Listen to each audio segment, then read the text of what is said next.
Okay, I got the red smoke. Gun runs north to south, west of the smoke, west of the smoke. Okay, copy. West of the smoke. I'm looking at danger close now. Come on with it, baby. Give it to me. I need it. You're cleared hot. Copy, cleared hot.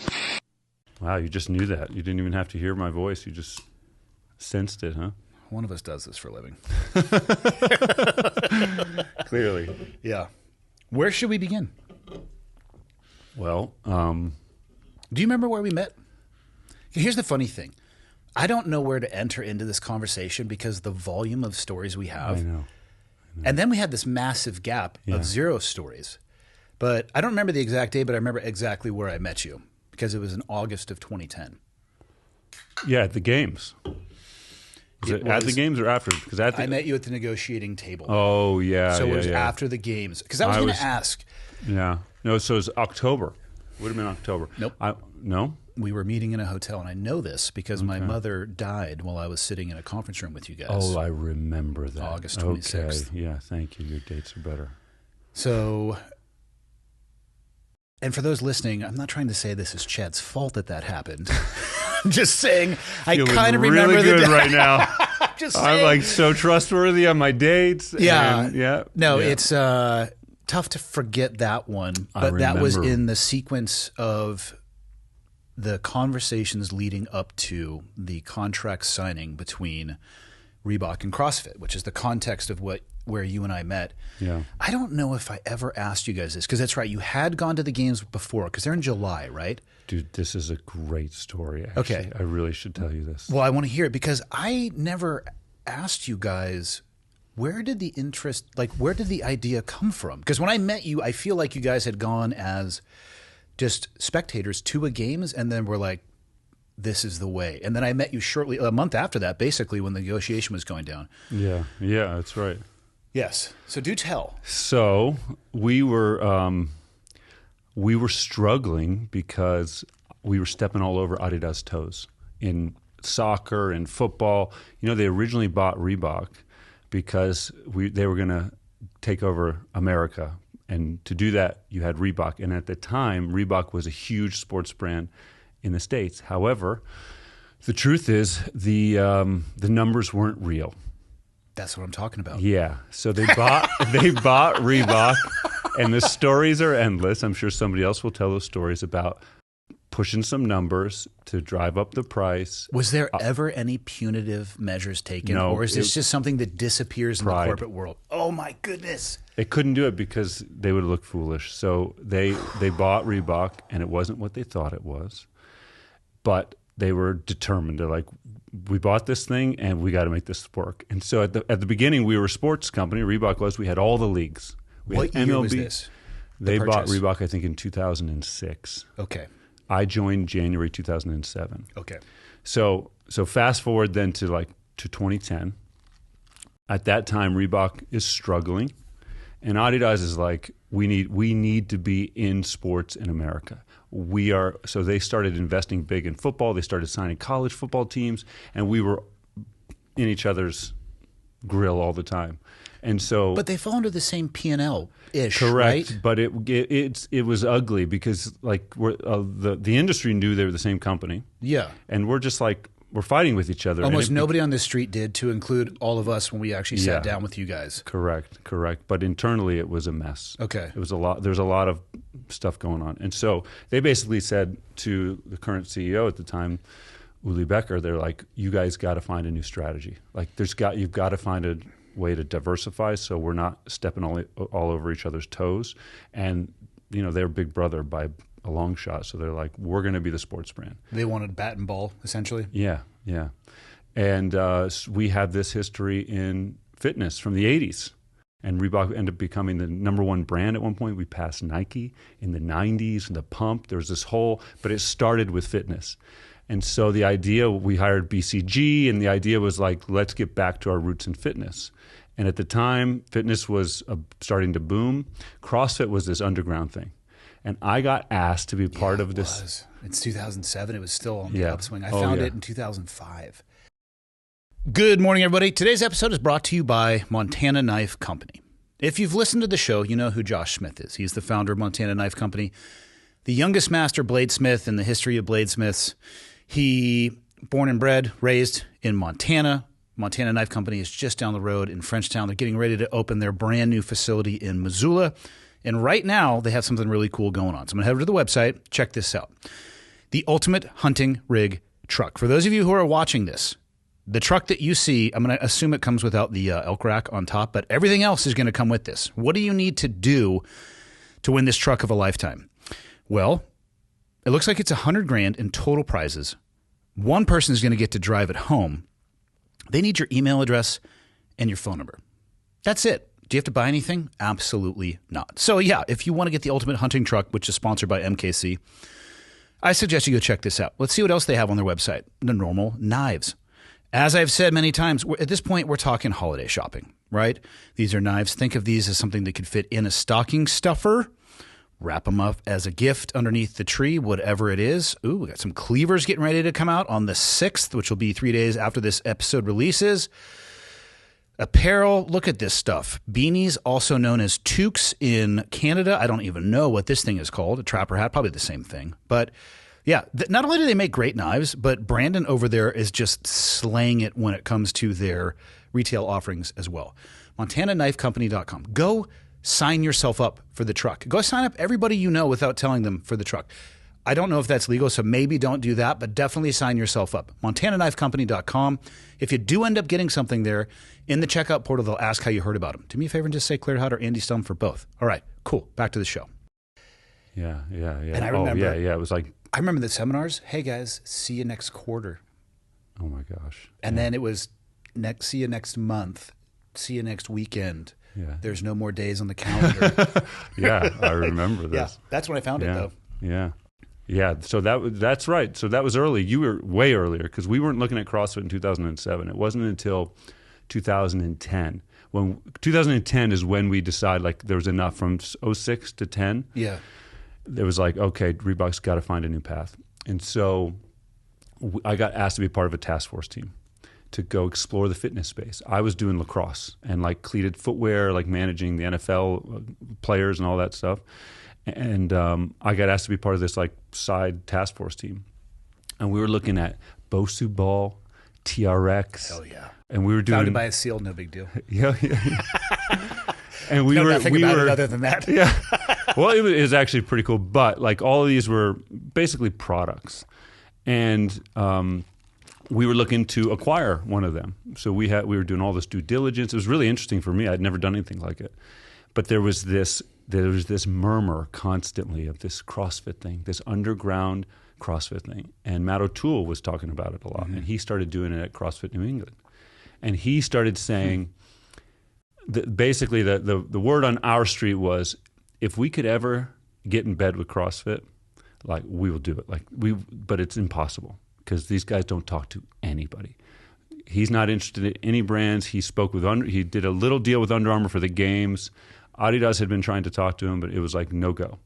And I was traveling a ton at the time because I was doing licensed footwear.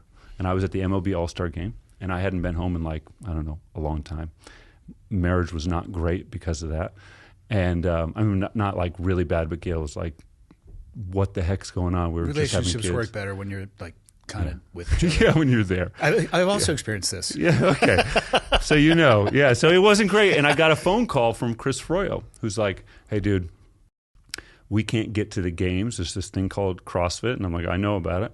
And he said, the games are happening this weekend. Matt can't go. I can't go. I can't forget. All the people who they really wanted to go couldn't go. Yeah. And so I got a call. And I said, dude, I cannot go without my family. Like, I've been on the road. And he's like, done. We'll fly your family. Just get home immediately. We'll debrief you. I mean, it was like a mission. That's how it felt for me. I was you already described it as a task force, so I'm in. This is a good story already. Yeah. So I fly back, and I'm like sitting in there with Matt O'Toole, Katya, who's our head of strategy, Chris Froyo, and they're like, okay. This is before or after you went to the game? This is before. They're like, okay. I just flew home for one night. You're getting your packed mission up, briefing. Yeah, got my wife, got the kids. I'm leaving the next day, and they literally, I sit down, and they're like, okay, here's the deal. There's this guy, Greg Glassman. I didn't even know who he was. Guy Greg Glassman. He's a CEO. He doesn't like big brands. You got to go to the games and try to meet him. Your only goal is to meet Greg Glassman. If you can meet him, try to convince him to come out here and meet with us. And I was like, okay. So priceless. I'm on the flight over, and I'm trying to prepare. I keep calling him Gray Glassman. Gray as in the color? Because there's some Gray Glassman or Gray. There's another guy in the fitness industry at the time. His first name's Gray. And Gail keeps going, Chad, it's Greg. If you meet, and she's reminding me, I'm like, oh, shit, okay. Greg Glassman. But I didn't even know his name. And so I show up in my Ziggs, remember Ziggs? Yes. And an orange Reebok shirt. And I pull up the first day of the games, and I had her and the kids stay behind. And are we talking, you just went and bought a retail ticket? Yep. But there was this loose connection with this guy, Jimmy Letchford. And Froyo had somebody had wiggled their way into him, and so we had a contact, and I had a phone number. And that was my way to maybe find Greg. And I left Gail and the kids at the hotel, and I'm like, let me just go scope this thing out. It's 3 days. And I show up, and I'll never forget this. I saw Lauren Plumet. Do you remember her? Mm-hmm. In the parking lot. I didn't know who she was at the time, but I pulled up, and there's this girl with like 8-pack abs. And I was like, what is happening? And everywhere I look, I walk in, everybody looks like the guys and girls on the floor competing in the stands. Yeah. And they are so into it. And in that moment, I said to myself, holy shit, if we can get in with this community, like game changer, Reebok. That quick. Game changer. Immediately. You could just get that, like just off the vibe in the parking lot. lot. My God. I've never seen anything like it. Yeah. And you walked into that stadium. It had to be Lulu heavy at that time. Yeah, Lulu, very heavy. For the ladies' side, at least. Innovate shoes. Yes, Innovate shoes. What were the guys wearing? Innovate shoes, and they were wearing Lulu and like a mix of brands. I don't think Lulu had a market on women's apparel and CrossFit for a long time. Yeah, not in the men. The men were mainly wearing like they were wearing board shorts and t-shirts. Board shorts and like graphic tees. Okay, yeah. So I remember just being blown away, and I spent the day there, and I went back home, and I told Gail, I was like, oh my God, if we can make this happen, Reebok game changer. So I go back the second day, and by the way, I'm texting with Jimmy all day long. He keeps saying, meet me over here at this time. I'll introduce you to Greg. I come to that, and I'm there. No Jimmy. Text him. He's like, oh, sorry, man. Can't get him. And like kind of chasing him all day. And in the end of the day, he just texted me and said, sorry, like just too elusive. Come back tomorrow. I'll try tomorrow. Come back the second day. Same thing. Most of the day. But this time I brought Gail and the kids. And this is the best part. Because the whole time, all Matt and Froyo are doing, they keep texting me, have you met Greg? Have you met Greg? I was going to ask. And I'm like, nope. I would imagine they were demanding 15-minute updates. Oh, yeah. I mean, everyone's curious because at this point, we had exhausted all of our other resources, and this was like our chance to get the thing we really wanted. Mm-hmm. So Jimmy ends up, I can't remember what time of day, but he finally says, meet me here, and at least now I can meet him. And so I met him at this location, and I remember telling Gail to hide behind a pillar with the kids because it is unprofessional. In my mind, if I have my family at this event, what's wrong with you? I don't know. But they saved me because Jimmy comes up with a kid strapped to his back. He's got one kid in each hand, and immediately I looked at Gail and was like, get over here right now. And she came out, and to this day, I haven't talked to Jimmy in a while. He saw me with my family there. What he didn't know was I was saving my marriage, and I had them hiding behind a pillar. And he said, the only reason I gave you an introduction to Greg is because you brought your family there. And it showed me that you understood our community. But you didn't. I did not. I did not. Yeah, so he said, okay. Tomorrow, meet me at some place, I can't remember where, and I'll introduce you to Greg. And that was the last day of the games. And I remember meeting Greg, and he introduced me as the Reebok guy, and Greg kind of, brushed me off a little bit, but he was like, walk with me, kid. And so we were walking, and here I am walking with this guy, and he's signing people's boobs. He's signing their T-shirts. He's signing arms. I mean, he's like this demigod. I'm like, what is happening right now? It was crazy. I was blown away. And we end up walking around, and we sit down. And he just says, so tell me what's going on. And I basically just told him everything I'd witnessed there. I said, this is unbelievable. I've never seen anything like this. Mm-hmm. And I was telling him, like, Reebok is serious. Like, we are going to become the fitness brand. We want to get back to our roots, and we are dead serious about a partnership. And for whatever reason, however I said it, it seemed to be the right way. And he stopped me at one point and he just said, "Kid, I like you. I'm going to give you a shot. Jimmy, book us tickets out to Boston to see Reebok." And this was like the success moment. And you were about to ride back to Reebok on a golden chariot. Yeah. So but this gets even better. So I'm on the flight on the way home, and I'm so fired up. I've got pictures. I've got ideas. I built like a 150-page deck on that flight. Oh, that's unacceptable. From California to Boston. No, there should never be a deck that's that full many. on. I had Reebok CrossFit gyms sponsored. I had all of the stuff we ended up doing. It was all in the deck because I was just like in flow state. I was so excited. And I get back and I'm telling Matt and Katya and Uli, I want to meet with you guys. I need to give you the debrief. And he goes, "Okay, we're in Germany. So we've got 30 minutes before we go out to dinner." And it was like a Saturday night because they were there for meetings at the headquarters for Adidas. And I was so nervous because I'm like thinking, how am I going to tell them in 30 minutes what I just witnessed? And if they don't understand, we will never get the deal. And so I'm at home. I'm all nervous. I pull up my computer because I was going to present to them. I thankfully had sent my deck along before. And the Zoom call starts, and they're all dicking around in the hotel room, like joking around. And Katya's there like, "Hey, Chad, how you doing?" And I'm freaking out like, this is my moment. And I got no attention. And I vomited all over the phone. I mean, not really, but I was just like, trying to tell them in like, and by the way, 15 minutes now. We got 15 minutes. And I'm like, no way. So we hung up the phone, and I'm devastated. I'm literally like, that was it. And I got no time. And they're in Germany. They're going to go tell them. What I didn't know is Katya had reviewed all of the deck on the way over. And they were already like, we're in. And I had no idea. So I'm sitting there like sweating for, I don't know, days until they came back. And then we started the negotiation. But and it was only because they read the deck in the end, and because then they got the whole Adidas crew around it. Like, okay, let's go talk to these guys. What type of conversations were you guys having after we were meeting at that hotel in La Jolla? When you guys went back to have your own private space, what were you guys kicking around the walls? Well, Matt had negotiated some pretty big deals. He negotiated the NHL deal. He was involved in I think in the NFL when we re-upped the NFL. And he even negotiated the purchase of the hockey company to Reebok. Was it CCM? Yeah, CCM Jofa. And so he had done a lot of deals is the point. And I just remember, and I hadn't, and I just remember him going, "Never have I been a part of a negotiation like this before. This is new." And he was trying his tactics, and he had to like reinvent himself because he's a great negotiator. But like it was a totally different ballgame because every rule in the book was broken essentially. I mean, we never experienced anything like that. It was fascinating to me. That was the first meeting I'd ever been in like that. I had been home for like 4 days.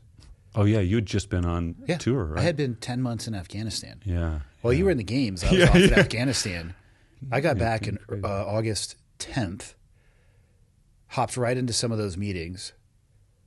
And I remember when he projected the deal up on the wall in that one conference room. And I'm sitting there like, I don't know what any of those numbers mean. I don't know. We'll get back to you. I think that's what you're supposed to say in these meetings. It's God, it was weird on our side. I'm trying to think about the way to say this. Greg is very litigious, and he's got a lot of fuck you money. So I'll be cautious with what I say, even though I'm not under an NDA. I don't think Steve was prepared. Very. Yeah. Everybody else in that room, not to their detriment, I think might have been a little bit over their head with that size, scope, and scale of negotiation. I also don't think they understood, looking back at it, I don't think they understood the value at the time. I think the initial assessment was there was going to be a massive check up front, and that was going to be the value they realized. I think that was probably the biggest thing that was standing in the way to begin with. Well, yeah, if I recall, that was it. And we had a totally different idea. Like, we were ready to, and we did in the end, to put the whole brand behind this partnership. Yeah. You thought you were negotiating with professionals. You guys did pretty amazing. I mean, I was blown away at how resilient Matt was. Honestly, I mean, I couldn't believe he didn't walk away more. I mean, some of those meetings were very intense. I had an N of 1. Like, that was, I'm just like, I guess this is how all of these are. So, I mean, I didn't know good, bad, or indifferent. I would just wait for lunch to be served and eat my salad. Like, yeah, we'd go out sometimes. We have lunch after those meetings, remember? And yeah, when everything had fallen apart completely and there was no way ever there was going to be a deal. Hey guys, so who's going to pick up the tab on this buffet salad? Yeah, it was very intense, and it took. You remember how many months? I don't remember, but it was a lot of trips. It was a lot of trips. I know the official signing happened out at your guys' gym in Boston. There's a great story at the end. Do you remember what happened right before we signed? Oh, the near fist fight? No, I don't remember that one. Oh, you weren't in the room for that. That was between 2 CrossFit employees. Oh, okay. Oh, I do recall. Yeah. I recall. Yeah. Who shall remain nameless. I get it. I'm not against violence, but time and place, read the room. Maybe don't do that when there's a $150 million deal on the line about 33 feet away. Yeah, yeah. No, what's the story at the end? Well, we had our big global marketing meeting. You remember those big meetings, flying everybody in from all over the world? Are you talking about the ridiculous fashion show at the end? Yes. I'm talking about those. What's ones. wrong with you guys? You got to get everybody fired up, and that's not how. That's not how at all. That was one of the weirdest things I've ever seen. You guys, I remember you guys were all there like, what the hell is this? How and we're like, you... we do this every quarter. What do you mean, what is this? Yeah. Froyo was all pissed because he had stumbled over a word on a speech, so he's just like shotgunning beers. Yeah, we take this stuff pretty serious. I mean, there's a couple thousand people, and we hadn't had a deal. We didn't have a deal yet, and everybody was in town, and we had to prepare 2 presentations. We were either going to launch to Audi, you mean, or you mean all of our people? Gotcha. Because we couldn't. That's true. We couldn't ink the deal, and so we had a presentation that was we're the fitness brand, and it's without CrossFit, and we're just talking about being the fitness brand, making fitness products, all of this, and then we had this whole other one, which is we have a 10-year deal with CrossFit, and the day of the event, Matt is about to do his opening. Do you remember this? Yeah. No deal, and the no deal was because we wanted a portion of ownership. We wanted we wanted the option to buy 10% of CrossFit or something like that. Never going to happen. Never. And I am freaking devastated.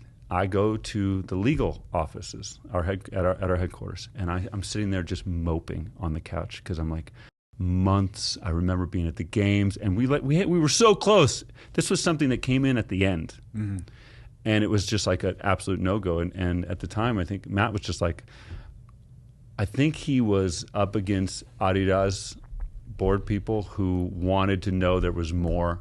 Is that a standard clause in some of their contracts with a deal of that size? I don't know. But I think there was this was risky. This is like a lot of money. This is this underground thing. Yeah. Nobody knows how it's going to go. Yeah. And so there's no deal. I'm moping in that office because I'm like, wow, there's no way this can happen.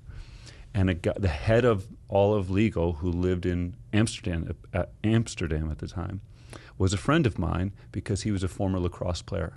And when I was doing Reebok lacrosse, I was in all kinds of lawsuits because that world, believe it or not, is very litigious. Yeah, really? Lacrosse. Yeah. What are they suing about? The heads, like all the offset head, and a very protective industry. Oh, you're talking about like IP lawsuits, people infringing? Okay. Yes. And so I was in some as Reebok and even before that. And so I had befriended him because he had helped, and he had been willing to help because he liked lacrosse.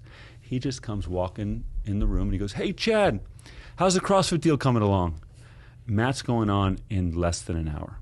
And I'm like, it fell through. It's Paul Ehrlich is his name. And he's like, what are you talking about? I said, I know, we wanted to have some ownership, a certain percentage. Otherwise, like, we can't get the deal. And he's like, whoa. Why do you want the ownership? And I said, I don't really know. I don't understand. He's like, it means nothing. And I said, stay right here. Don't move. And I ran and got Matt. And I said, Matt, please just come with me to the legal offices. And you got to talk to Paul. And so he comes back, and Paul says a bunch of stuff to him. I don't know what they talk about. I didn't really understand. And Matt's like, okay, Chad, call the CrossFit guys. We can do the deal. And I called you. Mm-hmm. I think Jimmy was there. Mm-hmm. And we said, we don't need the ownership.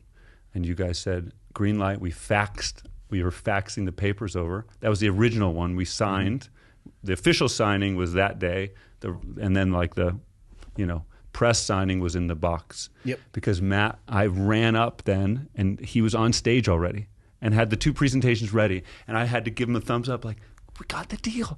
And then, boom, CrossFit deal, launch. I'll never forget it. Yeah, that's a good one. Bet you guys would take that one back if you could. No way, man. That was a game changer. You remember? You used to come. Do you remember when we had all the NFL players there and you took all the NFL players through a workout? Yes. God, I went all over the world with you guys. I mean, it was interesting for sure. It was a fascinating education in a large established brand working with a up-and-coming, less established, maybe anti-establishment brand from the core. Mm. There's a lot of gears that went just corking off into space for sure. They did not mesh seamlessly. No. But yeah, certainly interesting to see how that worked. Yeah, it was incredible. I mean, we saw a whole transformation. I mean, people's lives. Oh, the HQ is insane. You guys bought in so deeply. Deep. I mean, how many years did you guys? What did they call it then? Regionals. Yeah. Right at the HQ on the grass there. Yeah. 2 or 3 at least, right? Yeah, that was amazing. I mean, at one point, the first one, I was an athlete, and at one point, Matt said, "Listen, I know you have like a decent sized job here. Nothing else matters because you've got the regionals. Just train." And I'm like, okay. That's wildly irresponsible. Training 3 times a day. CMO to say, or COO, whatever made up job title he had. It was like a week before, but I got to train with Austin and Lipson before the first regionals. But yeah, I mean, it's actually part of what I'm doing now was inspired by that, because what happened in that company was wild. I mean, it was flow state for everybody, and everybody was buying in, and it wasn't like that in the beginning. At one point, I was just like messenger, evangelist, and then once people tried it, it's a good role for you. You seem to wear the hat well of I enjoyed it. Spearheading new things in and trying to convince people. Yeah. Where do you think it went wrong? Well, because it was a 10-year deal. I do believe both of you and I. Well, actually, you were gone from Reebok by 2020, right? Yeah, 2014. I moved to Korea. So you were still in Reebok, but gone from that business tranche. I left in 2014 actually as well from working for CrossFit. I'm pretty sure they made it till 2020, but it didn't re-sign. And from the best of my understanding from people who were still a little bit proximal, it was pretty bad at the end. Yeah, I was pretty removed because I was out in Asia, but yeah, Froyo would be able to tell a lot more of what happened then. But I mean, in the end, what happened at the beginning, I think it eventually came to roost. Like there were these 2 massively different companies. And the reason it worked so well is Reebok has traditionally been known to be super flexible. It's actually how they've stayed alive and had these streaks. You mean to be able to lateral when it comes to product or innovation? Yeah, and also just partnerships. Like a lot of brands are so strict. Like Nike is like they have to own you, or they do not do a partnership, right? Adidas is more strict too. And even some of the smaller brands they're just not willing to do what's necessary to make something like that work. Like you look at what we did, like we bent all of our rules internally, not rules, but we just changed so that we could work with CrossFit, and we had to because it was so different. And I think eventually, so here's my theory. For a multitude of reasons, we were never able to fully convert all of that heat that we had into commercial sales outside of the community of CrossFit. What do you think was missing? Well, I don't really know, honestly. I think part of it's just like natural because CrossFit was so, it meant so much. And I remember one of my jobs at one time was overseeing all of sports and entertainment marketing. So I was signing coaches and influencers outside of CrossFit. Mm-hmm. And they were surprised that we were approaching them. And I said, but we want to be the fitness brand. And they're like, yeah, but you're the CrossFit guys. And so there was this wall. And I think the only way to really have made it work is we would have had to downsize significantly and really just fostered this incredible momentum we had in that community and let it grow slowly. And we couldn't afford to. We'd have to lay off hundreds, if not thousands of people to downsize. And so, I mean, this is, again, stuff that I do now is we were trying to do two things. We're trying to be pure to this group, and we were able to do that for a while, but then it's like, okay, we got to pay the bills. And that's like doing well, but it's small compared to the overall Reebok global engine and all the headcount and all the overhead. And so we've got to stay in this commercial lane too. And before you know it, I lived this when I was in the market. It's very hard when you're trying to be all things to all people. It was great when we were super focused, but when that didn't convert outside of CrossFit, we had to divert focus elsewhere. And then who gets pissed? Obviously, first CrossFit's like, remember some of those times it's like, hey guys, like where's the support? Like where are the global campaigns? Yeah. And at that time, I think I was in Asia, and Reebok's like, we gotta hit numbers too. I mean, on the other side of that coin, there were a fair amount of deliverables on the CrossFit side that may not have met the bar for being achieved. Let's put it that way. We're late 2025 now, into Q3. So almost 6 years from when the contract ended.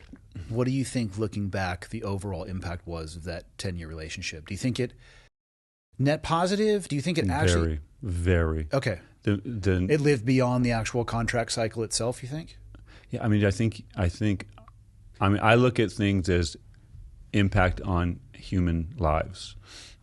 We together changed so many lives. CrossFit spread all over the globe. Remember, I mean, all the stuff, we were dropping boxes from helicopters all over the world. Those were actually CG. So let's not pretend that actually happened. It was real. No, it wasn't. Remember, I was in one of those marketing meetings where you guys played the helicopter sound, and I was actually just out on the grass. Oh, true. Okay. But we did, there were some complications. Some of the countries did it, I think. Yes, some of the countries actually did it. You have no proof of that. Okay, I think so. I think so. We can both agree you think that you are living in the Matrix, which we can discuss later. Yes, so you're having a fever dream. We should discuss that later. But I look at how many gyms are out there and how many people caught on to functional fitness in general and health and wellness. It was massive. And a lot of what happened around the world was that partnership. It lit fire to this movement of health and wellness and functional fitness. So definitely net positive. Plus, I mean, if you look at those of us who got to experience that moment, that was once in a lifetime. To witness a large brand come alive like that and get on fire and drink the Kool-Aid and just work so well together. I mean, it was fascinating. Yeah. You remember we were then presenting to other companies. We had Mike Kratotchwell's job at one point was to approach other large organizations, and we were putting CrossFit into their facilities because it was such a success story. Yeah. And now you look at the state of CrossFit and where it is on the bell curve, life cycle, whatever you'd want to describe it as. I am curious, just as an outsider who has had no insight with them for over a decade at this point, I wonder if it will survive. It's up for sale again. Oh, yeah, I saw that. Yeah, I don't really keep tabs on it too closely, but I cannot imagine that thing's going to die.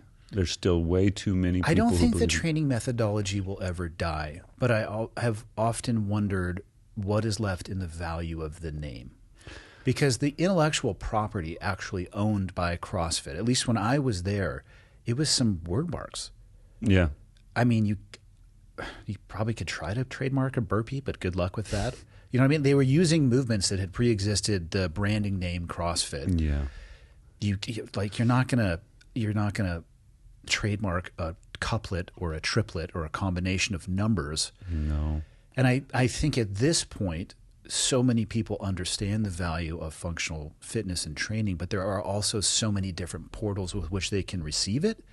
So I don't know. I don't think the methodology will die. And that's one thing I have said from the jump when I worked for the company and after I left. I mean, people know I didn't necessarily leave on good terms, but I left on my choice. I take issue with certain entities and individuals inside of the organization, but one thing I have never talked down about is the efficacy and effectiveness of the model itself. But they're not the only lighthouse anymore. Yeah.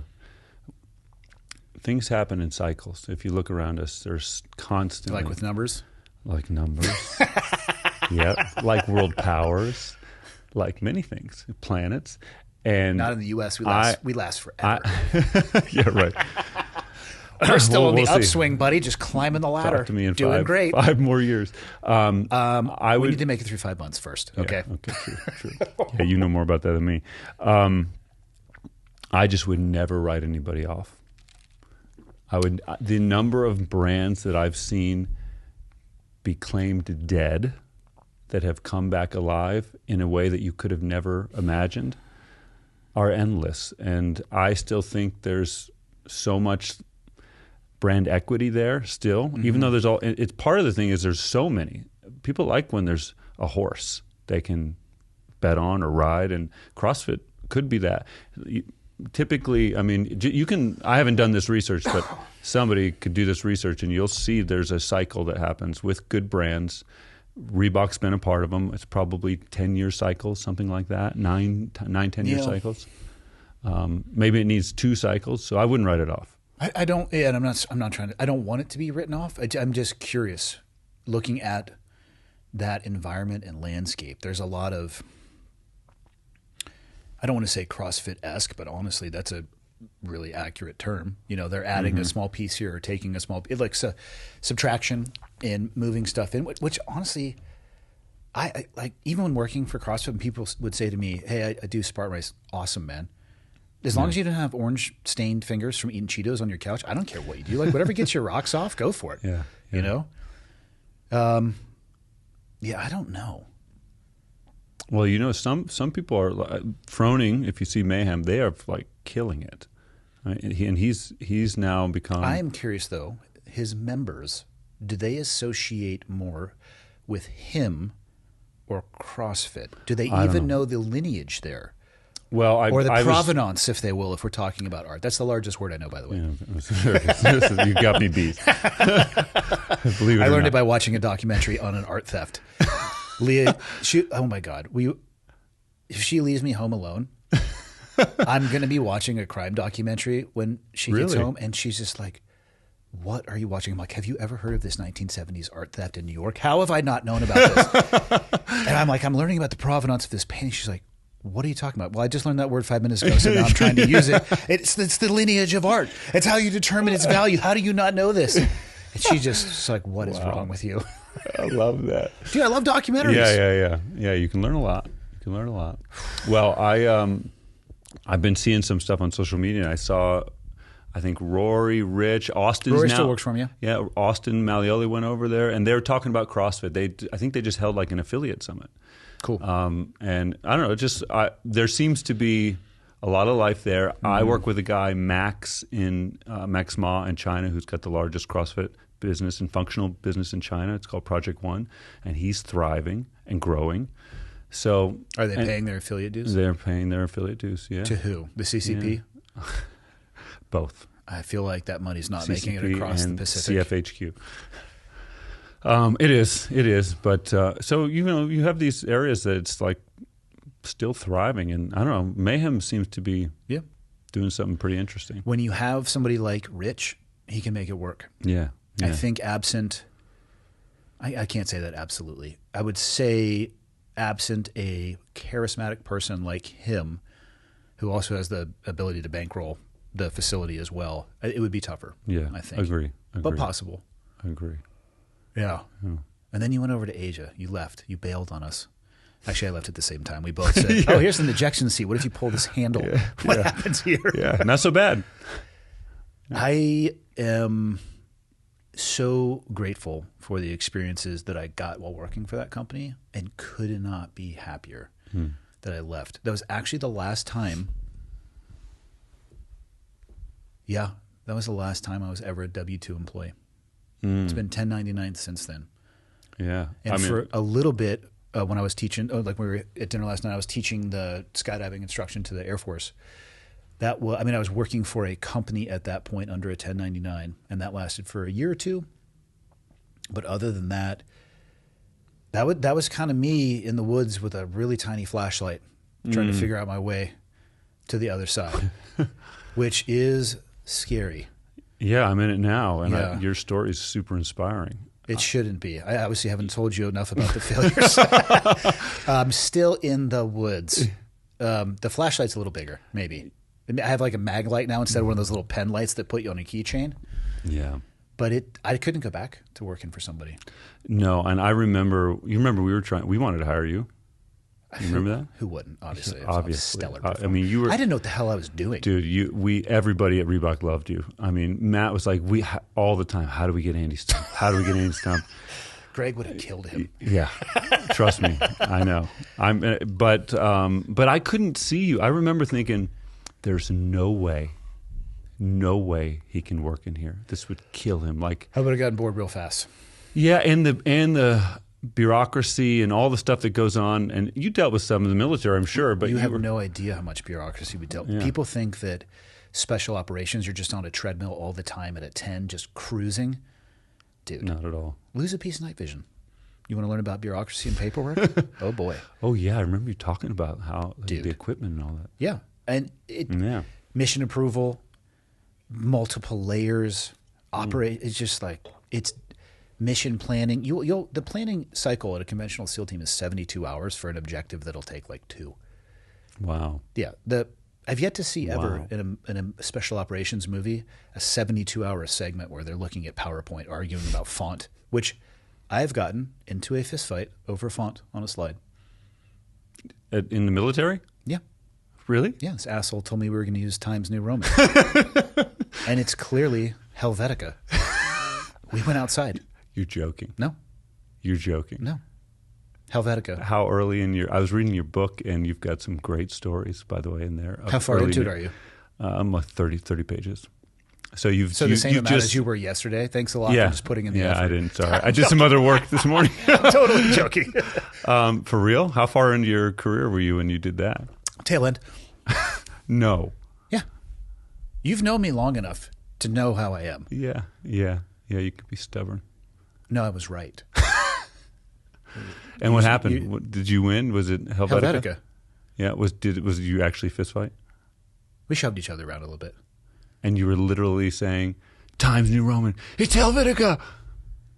No, I didn't appreciate his enthusiasm for a dog shit typesetting. And it didn't look good. And we didn't put it in there.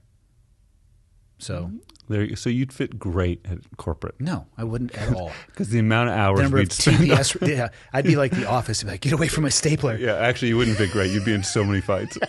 That stuff happened all the time. Yeah, I couldn't see you. So when I heard your story and how you got to where you are, and I know it was not easy, but it's inspiring because it is scary. I've been out. It's still scary. Don't get me wrong, man.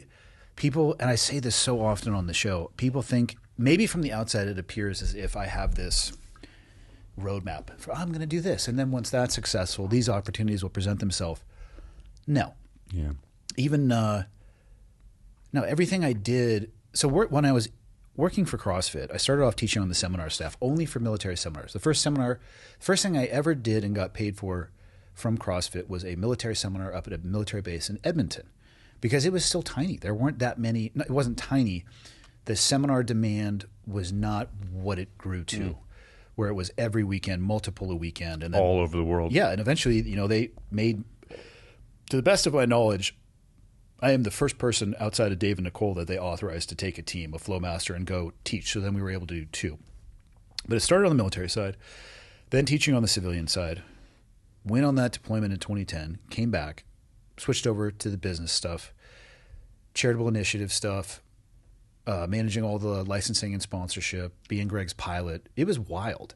That's right. But and so the pilot stuff. I had my pilot's license. I got that in 2006 because when I left the East Coast Command and came to Buds, they were messing around with taking away Winter Hell Week because attrition is higher. And I checked in and they're like, "Yeah, we got nothing for you for about 4 months. So deuces." And I'm driving home, literally driving home, trying to figure out what I'm going to do. When is this? Is after you This left is CrossFit? 2006. Oh, before. This is before, like right around the time I started working for them. And I'm driving home near Santee. There's an airport called Gillespie Field. And this little Cessna was coming in looking like it was about to crash at any moment because it was a student pilot. I was like, that looks interesting. So I followed it to where it landed. No way. And did an intro flight and decided I was going to get my pilot's license to burn some time, paid for it out of pocket.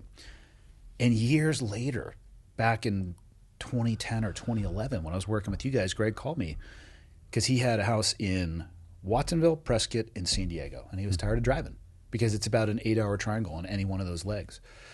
He's like, get back up to speed. We're buying a plane. I'm like, Okay. okay. Started taking flight lessons again the next day. And then went through all the way through all my licenses. And this was like a key thing for you when you left CrossFit, right? But not intentionally. And this is the thing people like, oh, how did you know that was going to happen? I didn't know that was going to happen. You don't, but you have such good intuition. You have you do. Let me say this. Self-deprecate all you want. But you have poor intuition for thinking that I have good intuition. Nice. Very nice. You do, and you feel, I'm with you. You don't have a plan, but and I don't either. And you feel out the moment. You kind of just, which is a little scary because you don't have a plan, but I don't describe it like that. So when I left CrossFit, I had my military, I was getting, how did this work? When I first got medically retired, I was at 90% disability. So I think it counted as military retirement. But then we went through my record and it became 100% permanent and total. And at that point, it becomes a disability payment. So it increased a little bit because I qualified for some other programs. But that's the only money I had was from the small medical retirement. Like the day after I quit CrossFit, I started selling things out of our garage on Craigslist because I instantly realized I had to reduce our burn rate, and everything that wasn't nailed down, I started to get rid of because I knew it was about to get really interesting. And it wasn't about intuition. I didn't have any other choices. So I was doing the charter flying, Part 135, but that stuff is really infrequent. When the phone rings, you fly, you get paid. When it doesn't, you're not getting paid. So it's not like when the guy called me about the skydiving training, I had this great intuition. I didn't have a job. So yes, but I also didn't have any other options. So it's not like I was sitting there going, being a metrodome, hey, should I do this or do that? It was, yes, I will absolutely do that to make money. I had no idea where it was going to lead. And that led to professional skydiving and base jumping because I got into jumping so much and was able to create content around it. But that wasn't through intuition. Well, you could have made a lot of other choices. And I've seen people who've made a lot of other choices in that same position. Yeah. And I don't know what I would have made though. I just said yes to the choice that was presented to me. There were not plural at the time.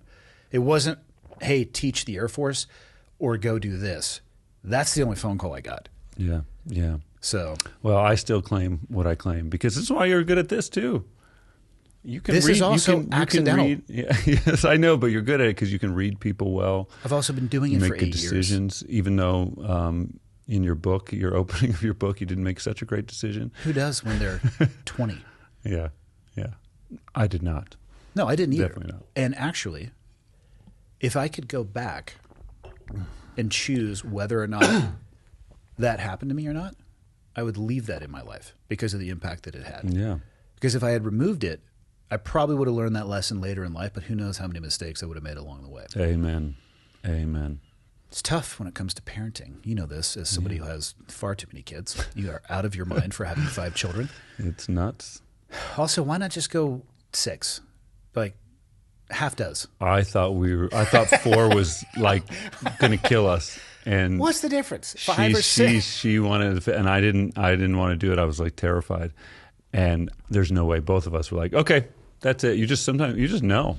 Once you push the boundary, like that, you know when it's. I just feel like it'd be cooler when people say how many kids you got. Like half does. Well, she comes from 8, so her family, yeah, it's crazy. That is crazy. Yeah, but I don't have a grand design for my life. Even, again, telling you today about the phone call I had. We were randomly talking about the structure of the coffee shop, which again, I made up on the fly. And get a call, maybe something will shift it, maybe it'll come together, maybe it won't. But that wasn't me seeking that out from somebody. That's not me trying to pitch that. That's the phone ring, and I was like, what's up, dude? Yeah. So I believe. Yeah. I believe that there's a lot of design to this thing we call life. Designed by who? I call it God, but I don't really know. Although I've had a lot of pretty wild experiences. And the way I see you living is what I would consider in a state of response to the natural rhythm of life. Things come into your purview. Response to the natural you rhythm read of it, life. you're like, to you it looks like it's obvious. But to another person... Why do you think it looks obvious to me? You haven't... because you say I don't have another chance. I don't have another option. In that moment, I didn't. Yeah. But I'm talking about... But now you do, right? Well, maybe I'll say no to the potential offer that comes my way. But you're willing to entertain it. And my point is this, like you have this kind of openness to life. Whether you believe it or not, it's obvious to me that you are just... What does that mean? What do you mean by it openness? means you're not trying to control everything. I tried that. Yeah, It didn't exactly. go very well. Exactly. Yeah, me too. That's called crippling anxiety, doubt, Correct. Stress, living like you have. For 2 years, I thought I had ulcers. Yeah. And then I realized, I'm just absolutely miserable. Yeah. Yeah, I was there too. Because you're trying to control everything to make yourself feel safe. And you went through that experience and like, oh shit, the only thing I can really control is myself. Yeah. How I respond, how I think about things. And once You'll get to that chapter in the book. Yeah, I can't wait. And once you do, and a lot of people don't because it's scary. Because it actually means you have to be willing to let go of plans. You can have plans, but you hold them loosely because you're open to the fact that, hey, I might get a phone call. And a lot of people aren't. I work with a lot of people who would be like, I'm on this path. Mm-hmm. And what you don't realize, my belief is that you are blocking the natural rhythm. If you look in nature, things are operating by a natural rhythm. There are natural cycles, there's circadian rhythm, there's fractals, there's Fibonacci sequence, that everything's like, there's design. Take it easy. Okay. Right. There's design about everywhere. You're at a 10 now. We need you to 6. Okay. Well, I think that, I think in our lives is the same thing. And it's been like a lot of my life journey is learning to just try and respond and not have a plan. And I really respect it. It's very hard. It's terrifying. And in this journey of my life, it's been really freaking hard because I haven't worked in almost 6 years. But I see you, and you're kind of just like, whether you believe it or not, you're flowing with it. And this is when things come. When people, because this I've seen enough times, when people let go and they realize, I can't control anything going on out there, inevitably things start to come into their lives, good things, because they're like open. And it's how this little thing called life works. It's like I had this conversation yesterday with my guest, a guy I had never met. We were talking about, I forget how we got onto it, but I was explaining to him. So I turned, by this time the episode comes out, I'll be 48. I turned 48 on Friday. And I'll use the podcast as an example. I used to deeply worry, who is my next guest going to be? I need to have 6 at all times scheduled, which would be a month and a half of Monday episodes. I didn't care anymore. Yeah. Because they'll reach out when it's time. And every time that looks like there's going to be a scheduling conflict, I'm like, whatever, it'll work itself out. And guess what happens? Always. It works itself out. Bingo. It's tough to teach because I have learned that lesson now with 4+ decades of experience of trying to go the other direction, white knuckling it, and then also getting to places where I felt so overwhelmed, where actually you're more, and it'd be great to say, I got so overwhelmed and then I had this epiphany that I need to relax. What really happened is you're like, where's the bucket that I throw this towel in? Because I'm so done. Yeah. And then it all works out. You're like, what? Wait a minute, what just happened? Yeah, you let go. Yeah. It's the art of letting go. I don't know how to teach that to people, though. Because, again, I have, like, for my youngest daughter, she's 17. Hey, sweetheart, don't worry about school. It'll figure itself out. She'd be like, sweet, I'm never going again. You know what I mean? I have these conversations with my kids. No, I have those conversations. Yeah, and it's like, I'm not saying that. You know, I'm like, go to school, you little son of a bitch. I'm paying for this. You know what I mean? It's a paradox. Well, yeah, like you said, most things are a paradox, or a lot of life is a paradox. But it is. You have, since I've known you, when I first met you, you have been deeply faithful. When I first met you, it was more in religion. I'd love to hear your journey through that, because obviously you went from a place, I'm speaking for you a little bit, correct me if I'm wrong, where that deep belief, and then you started questioning that belief. And I think that's an interesting journey. And most of the deeply religious people I know, they don't have that place for whatever. Some do, some don't. It's a mixed bag. But I'm not a faithful or religious person. It's never landed with me, and I'll say this every time. I'm not saying that I'm not open to believing. It just hasn't landed with me, and I'm not willing or capable of faking it. I would tell people. Love that about you. I mean, my ex-wife used to like to go to church. Not even that she was that deeply religious, I don't think. And I would sit there and I would watch the other people, and they were so bought in, and it was so meaningful. Oh my God, I am envious of that, but I can't fake that. Yeah. Where's the free coffee?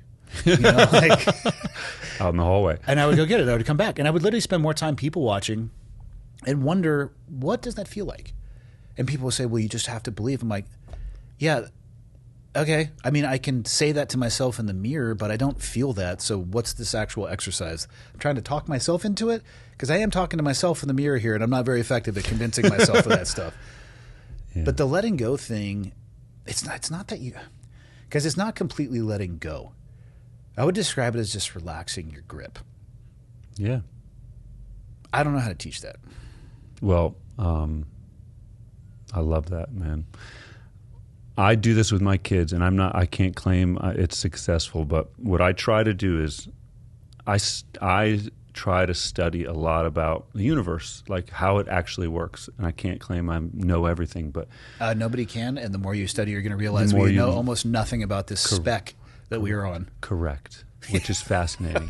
But there is a lot we do know, and there are some of these things like that I believe strongly, which is, if you look around, everything here seems to be designed for growth. Here? Here, everywhere. What about in the dog life. Kennel? Definitely. I mean, he just needs to grow. I mean, you need to let him out of there. See, he's caged up. That's why he can't grow anymore. No, he's a miniature dachshund. That's it, man. 7 inches tall is about as far as he gets. You are priceless.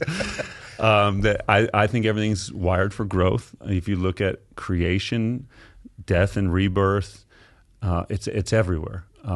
You tear your muscle to grow your muscle. So if I can teach my kids, all right, you live in this environment where you have to expect trials and tribulations, not as something bad, as the reason you came here is to experience this for some reason. I'm not going to claim I know the whole story, but your job is to recognize that's part of what you signed up for here, or like that's just it. And if you can see it like that, you look at everything like a workout. And you have to then recognize, like, you control no one. Every single day I'm in the house with the kids, my number one thing coming out of my mouth is, you do not control anybody else but yourself. And the more you're looking at them as they're the problem, the more in prison you are. You just keep imprisoning yourself in this loop of blame, and because you can never fix it out there. It will only fix in here, which is the idea of letting go. Because now you realize, oh, shit, okay, I can't control any of them. So what can I control? Only how I think about things, how I respond to things. And I think if we were doing this in our homes from a young age and modeling it, even though it took me 40-some years to figure it out.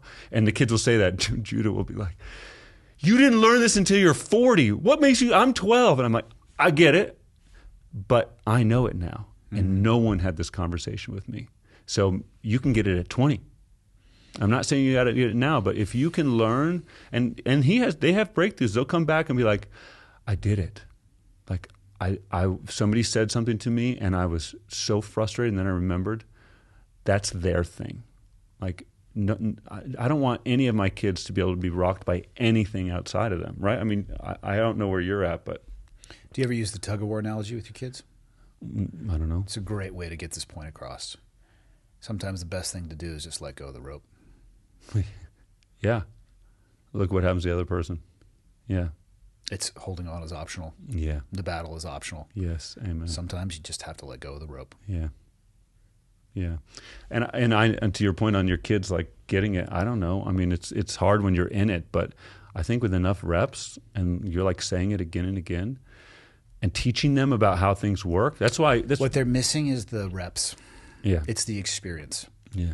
It's easier for me to look back and say, well, in my 30s, and my daughter would be like, yeah, well, in my 7s, I didn't have those experiences. Yeah. Yeah. You can't short circuit experience, man. Yeah, but was anyone telling you this stuff when you were young? No one was talking to me like this. So when I was processing those experiences, I didn't have this Not filter directly, but there is a portion of my old job where, I mean, if you look at the chaotic nature of the job, you can't control what happens. You can do the best you can to plan, but no plan is ever perfect, ever. And it's never going to be reflective of what you face on the ground. Of the hundreds of operations we did, precisely and exactly zero went as planned. So you can sit there and try to mold the world to your plan, or you can read the world and just react to it. So it was to a degree reinforced, but not directly. Not like a PowerPoint class where they're like, all right, today, gentlemen, this is what we're going to talk about. But I would say indirectly in the training model and the execution in the real world. Yeah. So that probably helped. And that definitely helped you. And I was in that world since I was 19 to my that's mid to late incredible. 30s.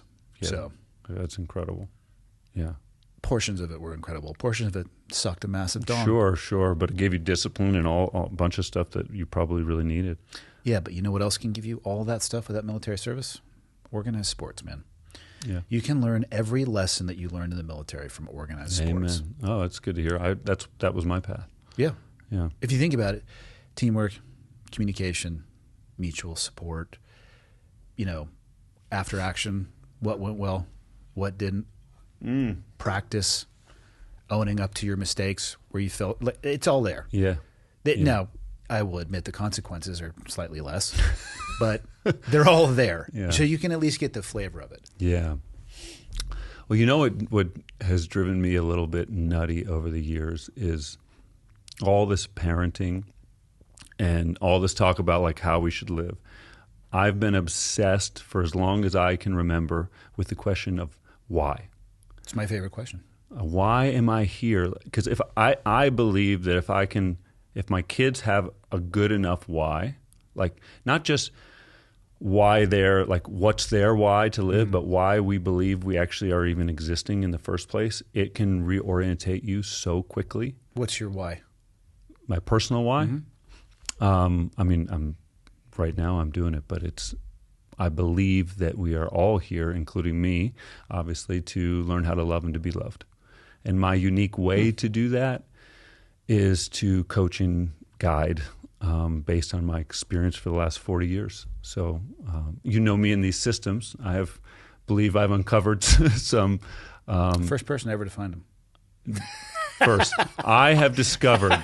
You're like the Magellan. You're like the Magellan of these... why we're here. But they've only been around for thousands of years, and I've just stumbled into them. And there is absolutely nothing new under the sun, except for maybe Elon Musk's landing rockets. I think that is a little bit new.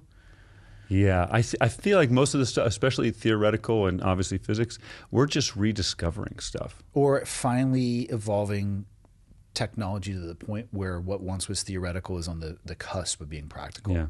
Yeah. I do like watching those rockets catch themselves. It's amazing. It's like, I'm sorry, what? It's amazing. I would like for him to let me ride on the top of one to like 50,000, stall it out, I'll jump off, it can land. What's the big deal?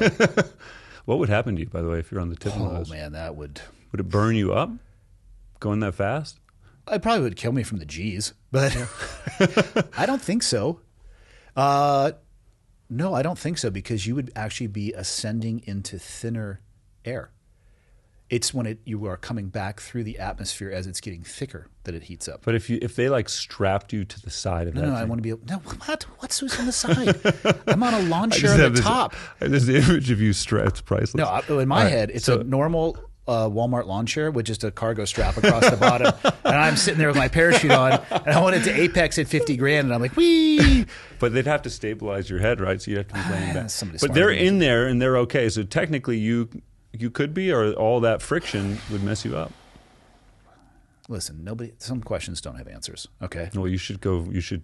I don't want to be in a capsule because then you got to open the door. I just want to jump off the top. You should talk to. I'll hold an umbrella so it can break Joe Rogan. He knows Musk, and see if he'll do some stunt with you. I don't know if Joe would talk to me anymore if I pitched ideas like this to him. He's got enough people pitching him really odd ideas. I don't think he needs another guy. He's like, hey, man, can you get a hold of Elon for me? I want to use one of those rockets and jump off. Even though I think Elon might humor me, perhaps. He might. I feel like it'd be a really expensive journey. Very risky. I don't care about that. It's the expense. That's because if I have to write the check for that, it's probably not going to happen. I don't think you'd have to write the check. I think people would pay you to do that. Yeah. Yeah. To love, huh? That's what we're here for. That's your why. Yeah, to learn how to love and be loved. And I studied love for 5 freaking years. And What led you down that path?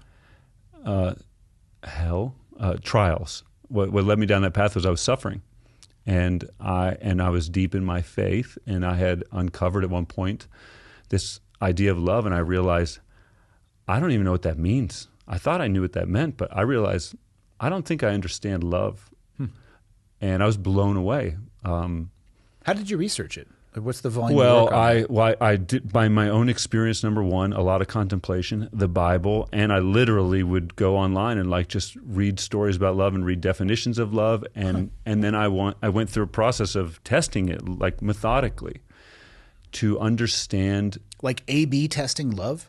Well, like being in circumstances, difficult circumstances, and trying to learn like what does love look like now. And what I would do is if you go inward, but there's so many answers, they're inside of you, not like in the computer. Remember that movie? The files are in the computer. In the computer. I get the reference. But, my children would not.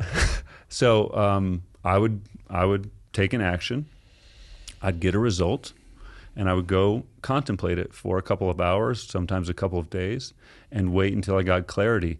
And what I found was, what for me was mind-blowing, which was love was not a principle that you could splash across everything. I think at the time I thought you could say love looks just like like in the Bible, it's like kindness, patience, all of this. However, what do those things look like in the moment? And it was not consistent. And what I realized is love was circumstantial, meaning I had to be tapped into my inner self in a moment, which took a lot of practice to say, in this moment, what does love look like for this person? Because you have to work on dissolving yourself, because I've found out how much I operated for myself, which I've started analyzing my thoughts, watching my thoughts, and realizing, oh shit, this is all about me. Like I'm literally doing this not for them, for me. Okay, that's not love. And so I had to go through this whole process to uncover, like, what does love look like here? What does love look like there? Sometimes love's harsh. Sometimes it's like speaking hard truth. Sometimes it's silence. Sometimes it's gentleness. And you can't define it broadly for everybody. People need to find what it means for them in that moment. And the only way I found was going inward and tons of contemplation. Are you talking like staring at a wall?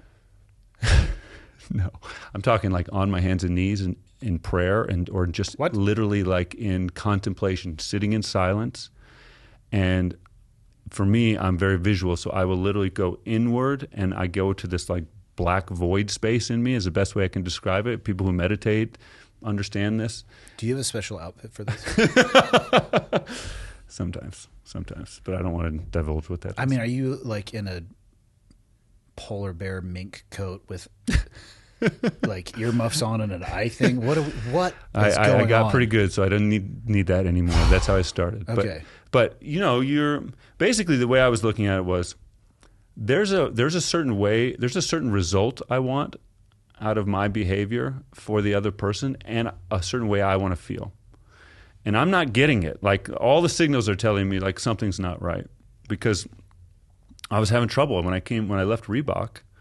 Major identity crisis. All my identity was tied up in titles and money and power and stuff that I had no idea. And so I was willing to drop the idea that I was who I thought I was. That was like my first step. And where to find myself, I realized I just need to go inward. Like I had a mentor at the time, and I was studying scripture deeply, and I just started like literally getting on my hands and knees, putting my head down like this, and just seeking truth. Like I would just say, show me what I can't see. Show me. And you'd be amazed at things that just come up. And I don't care where you think they come from, but you have no idea the comments I'm holding back. Oh, just let me keep going, man. I'm trying to contain myself. You would be blown away. I believe. Well, maybe I you have a wouldn't. vivid imagination. I would not be probably willing to share the things that would come to me, the things that I'm not able to see. Those are the first things that come to you are like, it's crazy. I mean, if let's say I'm in a fight with my wife, and I react with this like the feeling I get inside is horrible. It's I feel like I did something wrong. It's just this like gross feeling, and inside I'm like raging. So my first thoughts are horrible. But then if you sit there long enough and you really like, okay, what is really happening? And inevitably I will see, oh, I'm in pain. Like I feel like I did something wrong. Did I? And then I'll ask, let me see them. And all of a sudden I see them. Oh, they're in pain. They just lashed out, not because I did something wrong. They are literally in pain because I haven't seen them. Like, let's say my wife. I literally could not see that woman for decades. When I say I couldn't see... You don't mean see her with your eyes. You're talking about... my heart. Yeah. I was out of touch with my heart. I couldn't see her. I couldn't. And she used to say it all the time. You don't see me. And I thought she was nuts. I'm like, what are you talking about? I'm looking at you. You're wearing blue jeans and a red shirt. I see you. Yeah, I see you. I hear you. And she's like, you don't. And she was right, because I had many moments where I actually could, and they weren't until in my 40s. And I was like, whoa, she's right. I couldn't see. She was in pain. She was suffering. She was asking for help in her own way, and I could not hear it. And that crushed me. And then I realized I couldn't see my kids. And it's not like I'm a monster and like this terrible person. On the outside, people would say, yeah, you're fine. During that time, it got ugly. Like I remember yelling at the kids.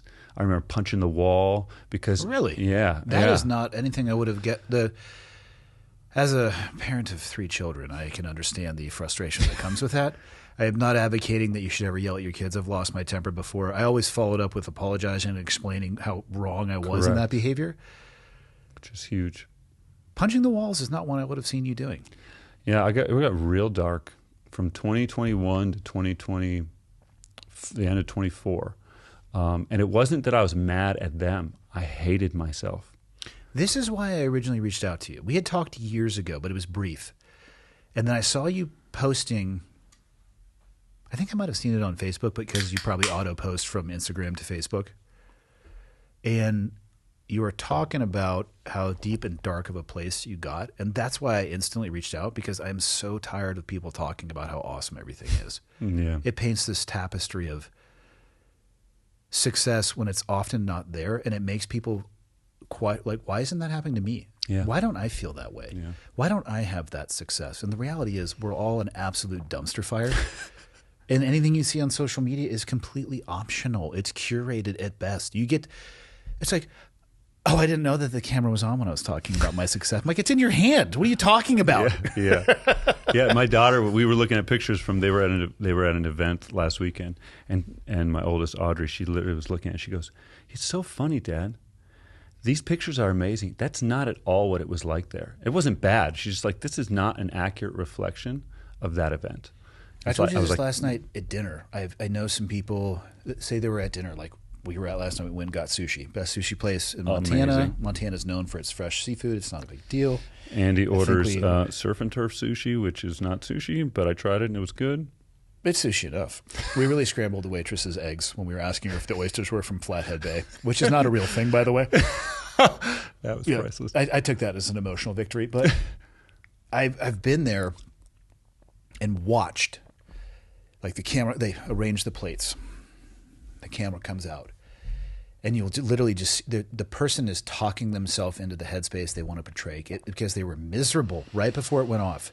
And maybe they just hate the fact that they have to take the picture to begin with. Maybe it's not this deep hatred of oneself, even though I tend to think sometimes it falls more in that direction.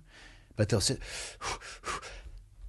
click, and a bunch of pictures. But as soon as they get it, it's like a waterfall or a dam bursting, and they're back. I'm like, that picture is bullshit. Yeah. And people see it and they judge themselves against it. I'm as guilty of that as other people as well. But why does screw that guy? I'm better at that guy than fill in the blank. I'm like, what am I doing? Like, Yeah. Like, stop that. Celebrate other people's success generally. Like, be happy for your friends when they're successful, and even other people you don't know. Yes, one of the ugliest things we can do is compare. Yeah, I went through that. I went through that too. Yeah. How did things start taking a turn for the worse for you, for South? Yeah. Well, it was when I left, I thought it was going to be great. I was like, cool, 2 years. I made some great money. I was running all of Asia for some time, which was great, and I learned a ton. And so I was like, all right, I'm going to take 2 years off. Like, I can do that. Wow. Did you know what you wanted to fill that time with? No. Yeah. I mean, I had this like fantasy in my head that I'm going to be in the house now. I'm not traveling. And I don't know. Everything will be totally normal because it's completely different than it was before. But Dad's back now. Yeah. So this is white picket fence. Right. I mean, right. Isn't everybody happy? Like, I'm finally here. Meanwhile, they've lived their entire life Yeah. around your schedule in your absence. So you actually interrupt things by your presence. Yep. So first mistake. Zero conversation with my wife about, hey, so I'm going to be in the house now. Good call. Maybe we should talk about Super strong who effort. does what. So I'm just like, I assume everything's going to be great. Complete idiot. And then I assume I'm going to feel great because I've done well and I think I know myself. I think like I'm this man of God and holy crap, dude, I could not relax. I remember I was buzzed all the time. I was trading in the stock market, and I just had this Day trading? edge. Yeah, and I had just this edge about me. That'll grab you. Yeah, and everything. It was just this. I had always had so much structure, and it was draining. I mean, I was exhausted when I left Reebok, but I couldn't freaking relax, and I couldn't talk to my wife appropriately. I didn't even know what was really going on, and I couldn't see her at the time. And now, and for her, I think at this point, she's like, all right, this is my chance to help this guy see me. And so she was pretty hard on me. Yeah. And I don't blame her because it had been like, decades that I hadn't seen her. So no conversation, none of that. And so I started having challenges in my marriage. My kids had no respect for me. Dude, in Asia, people just listen to you. And you're the boss. I mean, I'm like throwing around millions of dollars, opening stores, and like, hey, let's do this. And if I say it, it just happens. Like, I mean, not that instantly, but. And now I'm at home. I'm like, go to bed. They're like, no. Okay. Really? Pretty much. I mean, really, just like they're being kids, and we've got no rapport, like no real rapport. I haven't been running the house. Gail's been doing it all. And then Gail starts showing signs that like something's off. And I can't see it because I'm now starting to suffer because I'm starting to realize like I'm not doing okay. Like I'm frustrated. And she's pointing out to me where I'm lacking, and I do not like it. I do not like this criticism. Thankfully, a spiritual mentor came into my life at that time, and I realized, okay, I got to like double down here because I got some growth to do. Like I can't see my kids or my wife. And what I can say now is I missed clear signs early that Gail wasn't well. She ended up having Lyme's disease. We didn't catch it until 3 years later. And I couldn't see it. And she was saying, like, I need help. And I just thought she was going through a crisis like me. And so I own that part of it. However, I also don't regret anything because, I mean, I regret her suffering. But as a result of all of that hell, I got what I needed, which was like all of these trials and tribulations. And this is where I'm like, I think everything ultimately happens for our benefit. And I believe she will see this for her. Like, she still struggles with it. But it was tough, dude. It was really tough because she basically then was struggling. She was in pain, fatigued. She was in bed a lot. And I didn't understand. So I'm angry. I'm frustrated. I don't understand what's happening. And, dude, yeah, I was just pissed off. I was just pissed off at myself because I couldn't freaking see anybody. Like, the best way I can describe it is I know I can't see the other people, meaning I can't see their pain and suffering. I can't see the consequences of my actions until afterwards. And then it's there and it's so clear. I'm like, how the hell am I ever going to figure this out? And we were talking about this yesterday, time. And so I kept working out that muscle. I kept going, being like, show me what I'm not seeing. And I had this moment, this like very intense moment where I was walking down the hallway, and all of a sudden, the best way I can describe it is like from the back of me, something came over me, this warm feeling, and it's like a veil got lifted.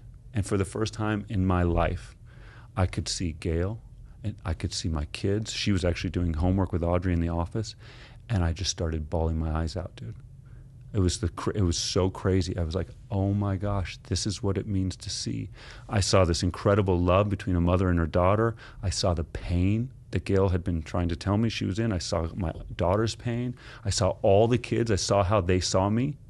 And I was like, whoa, like game changer moment. And then it just like slowly dissipated. But then it would come again and again and again. And I could never control it. It would just come on me, and all of a sudden, I could see the other person. You should choose better words when you describe that. It would happen to me. It would arrive. It would arrive, yeah. Yeah, it would arrive. Just saying. Thank you for lightening the moment. Yes, of course. There you are. You are in your best state. I am an absolute monkey with a microphone, and as soon as you said that, I mean, my head goes only one place. I'm like, what is this? Do you have a homeless dude jacking off on you in the ceiling space? Like, oh, thank you for that. Your words, not mine. I'm just saying. Yeah, thank you. Yeah. How, when you were at your lowest, how long did it take you to get there? How long did that journey, do you think, take? So in 2021, it was May. This started like, the trials started at the end of 2020. Okay. So by May, it was the first time I thought about suicide. And it was crazy. Do you mean the concept? No, like I really thought like how I'd do this. And that is, and I knew it was different. Way higher risk ratio or profile. You mean so I'm assuming up until your point in that life, everybody I guess probably either knows somebody hears about it, so you are aware of what suicide is. But you're talking about for the first time, you're walking yourself through a step-by-step. First time, by far. Like I had never even considered. I used to think it was crazy. Like, how could anybody even consider it? And then there I was, and I filmed it. I filmed myself because it was such a profound moment. I remember I was like, I need to record this because this is where I'm at right now. Like, whoa. And I actually thought about how I'd take my life. And so I recorded myself saying, like, tonight, I forget when it was in May, I thought about killing myself, like really thought about it. And I remember just telling myself on camera, like, this is where you're at right now, dude. Because I wanted to take stock of it. Because I didn't want to go, but I was like, whoa. Did you consider in that moment sharing that with anybody? Not the video itself, but the thoughts? No. I did later, though. Because there were some people who came around to help me. And I think this is probably pretty common. Anybody who ends up getting out of one of these situations, typically there's somebody or some people who come along and help. And did they know that they were helping, or was it indirect? Yeah. I mean, I had literally what I consider an angel come, but it wasn't during that. Like that time was in Annapolis, and I would face those same thoughts 2 more times in those 5 years, and I was like, "Whoa, dude! Like, if I'm going through this, there's got to be a lot of guys who are going through this who have left their jobs, and but I didn't have it figured out. So I was like."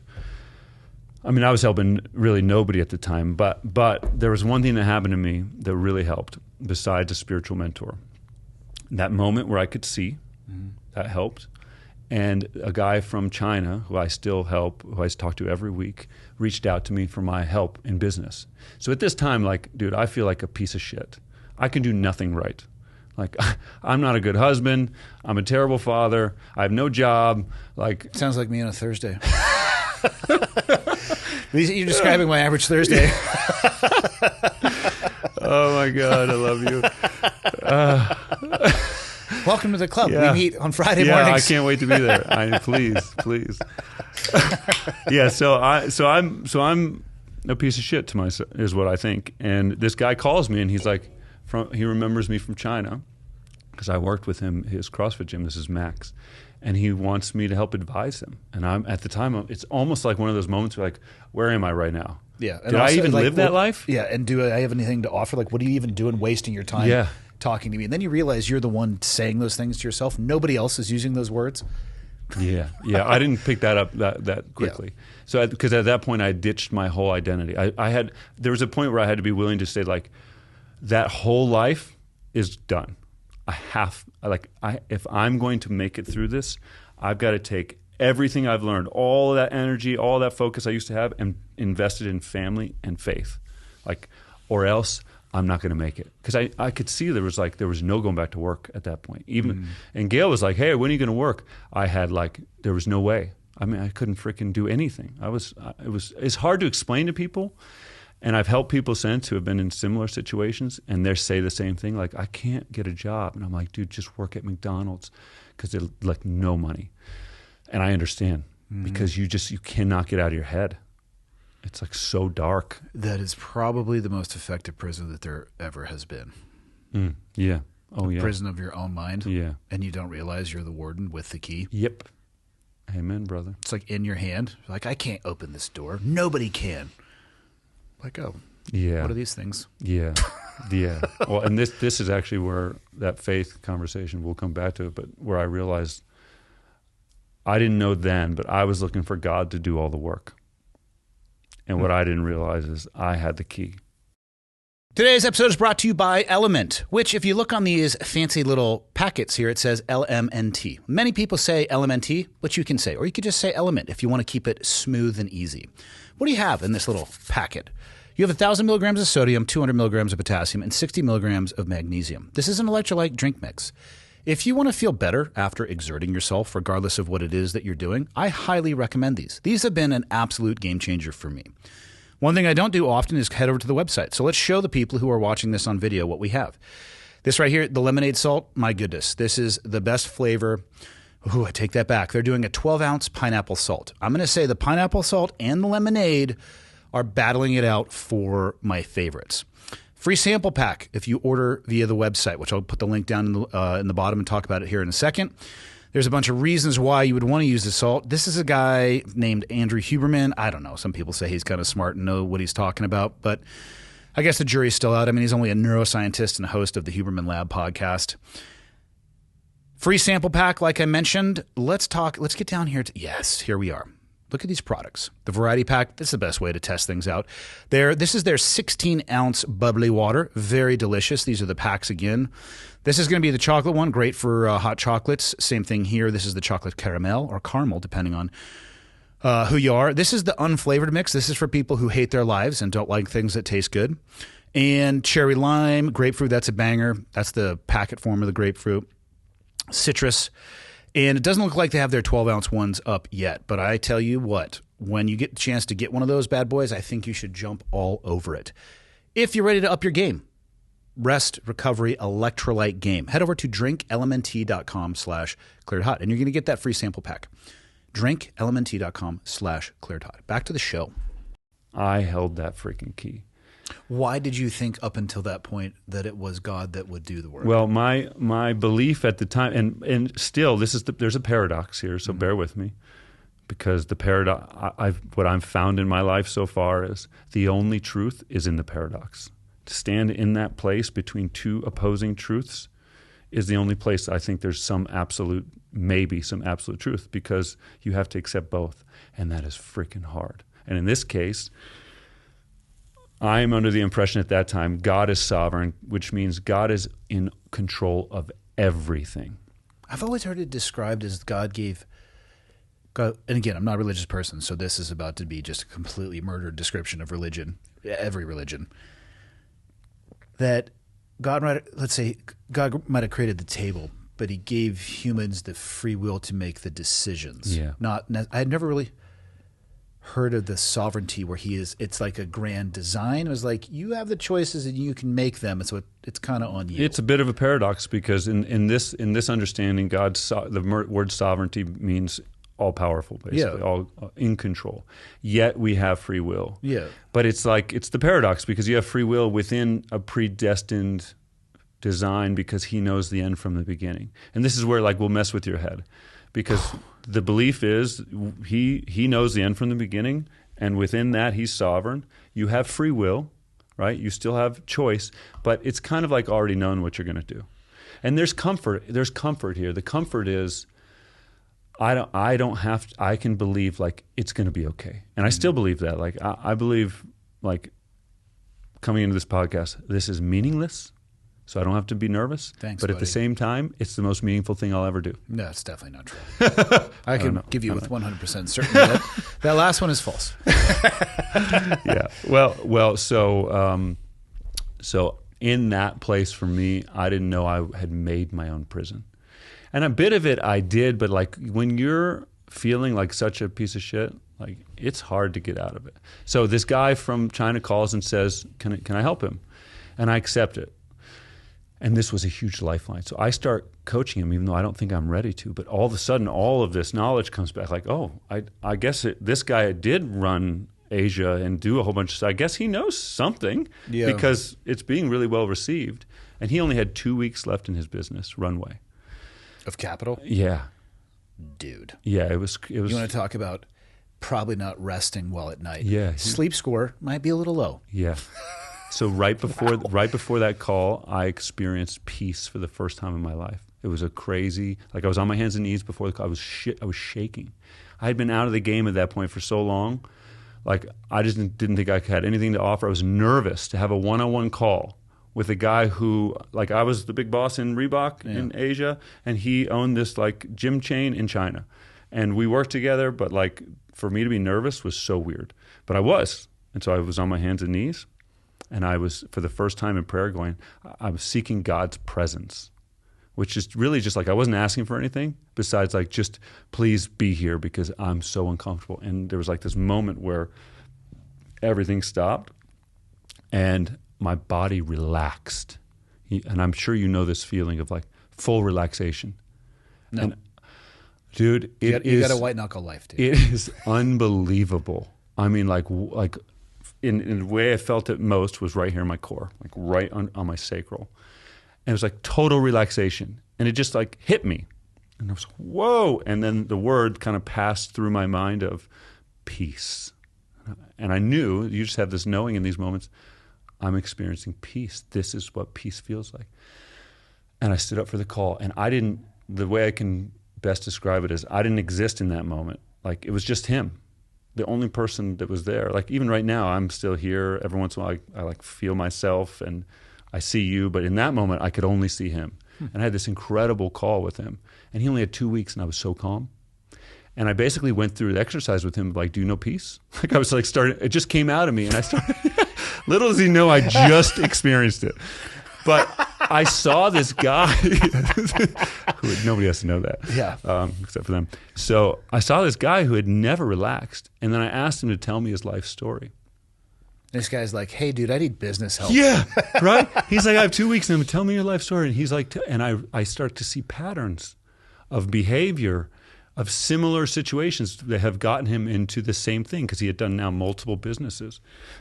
And I realized this guy needs to just let go for a second and see the pattern and be willing to completely fail right now. Because what seemed to have gotten him there was he was white knuckling every time, and he was burning bridges and burning people's money. And in this case, I realized my first question basically was are you okay if this doesn't work? What are you going to do in 2 weeks if there's no money? And so I had no strategy for him, but we did multiple calls. And after 2 calls, he was tracking, and he had come to terms with, okay, if I have to close this down, like I can live with this. And he also saw his patterns. And so from that place, there's clarity. Now he's like not trying to hold on just for the sake of it. And all this, and now we start building a plan. Yeah. And the guy's got, well, I don't know, at least a year of runway now. He grew his to 36 gyms, his 100x'd his business, or 100% his growth, his business. 2x, thank you. And it wasn't some like savvy thing. It was like literally teaching him about finding peace, letting go, like all these things that I was like ill-equipped, I thought. And what started to happen to me is by helping somebody else, I started to understand what I was going through, and it started to heal me. It started to grow me. And this is like, I mean, you hear this all the time, people who are on some path and they think they're not ready to help somebody else. Like, freaking no way.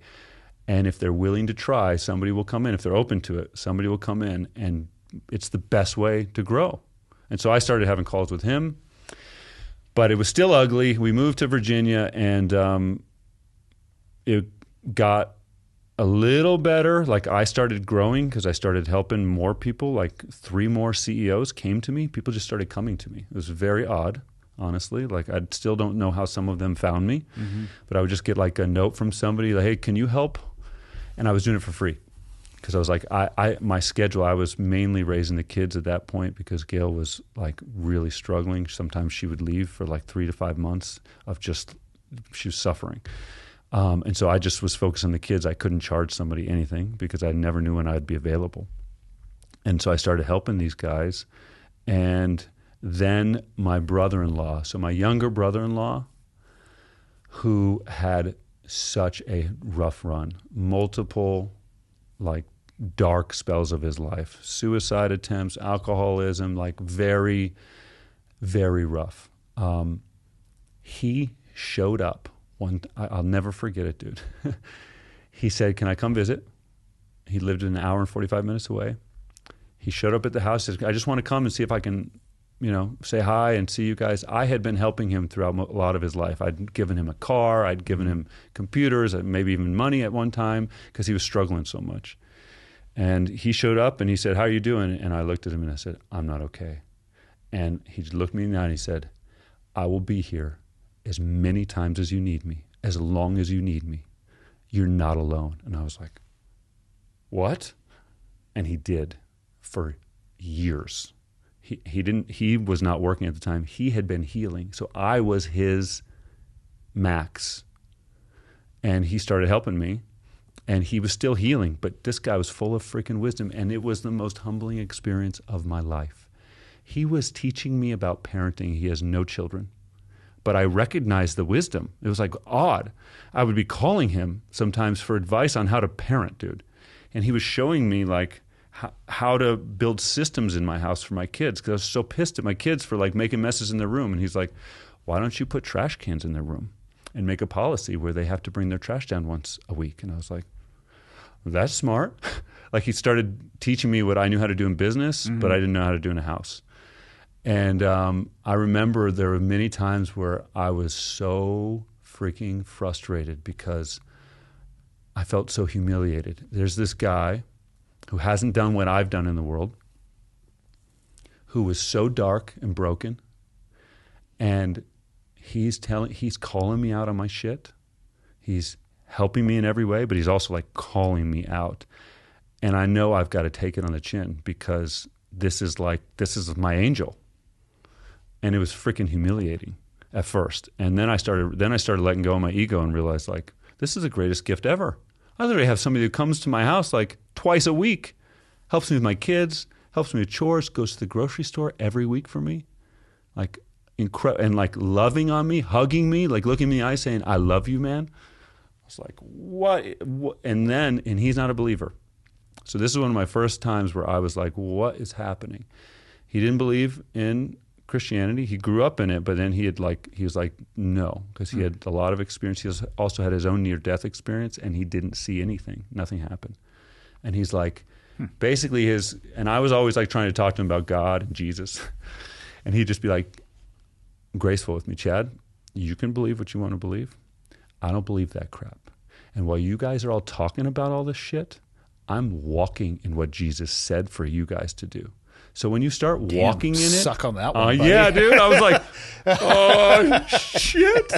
And he did. I mean, he walked in love. He showed me true love for the first time in my life that I can recall. Like somebody who unconditionally loved me and my family and his sister with no strings attached. It was crazy, dude. Like he was just there whenever I needed him.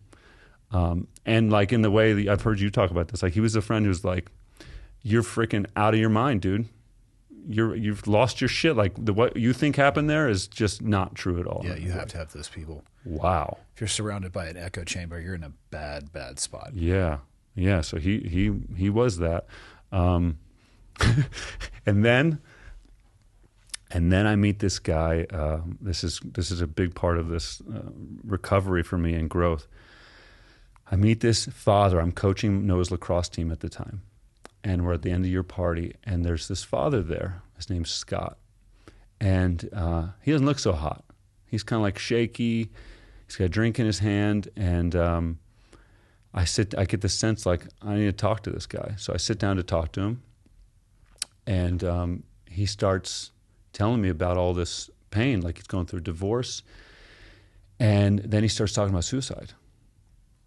And I had already been facing it. And I remember looking at him, I looked him in the eye and said, you're welcome to try, but God's in control. So you might be the guy that has the bullet go through and like misses, and that's going to suck, but go ahead. I remember just not being afraid of it at all. But right before that, he was asking me, hey, have you ever been here before? And I said, no. And he said, why? I said, well, it was the first time I told anybody that my wife was sick. Years I hid this thing, dude. Shows you a lot. Like I wouldn't tell anybody what was really going on at home. And I said, actually, my wife's sick, so I take care of the 5 kids, and I don't get out much. And he jumped up and he wanted to pray for me. And I was like, whoa, we're like at this lacrosse event. And I was like, what, is this guy a believer? Well, that same guy then starts talking about suicide, and I realized I'm supposed to walk with this guy. And July 4th is like that weekend. And I invite him to July 4th with us, with our family. Gail's out of the picture. She's at her parents' house suffering. And I remember after the fireworks driving to the house and knowing this guy had nowhere to go. He was homeless. Like he had a car, but he had nowhere to go.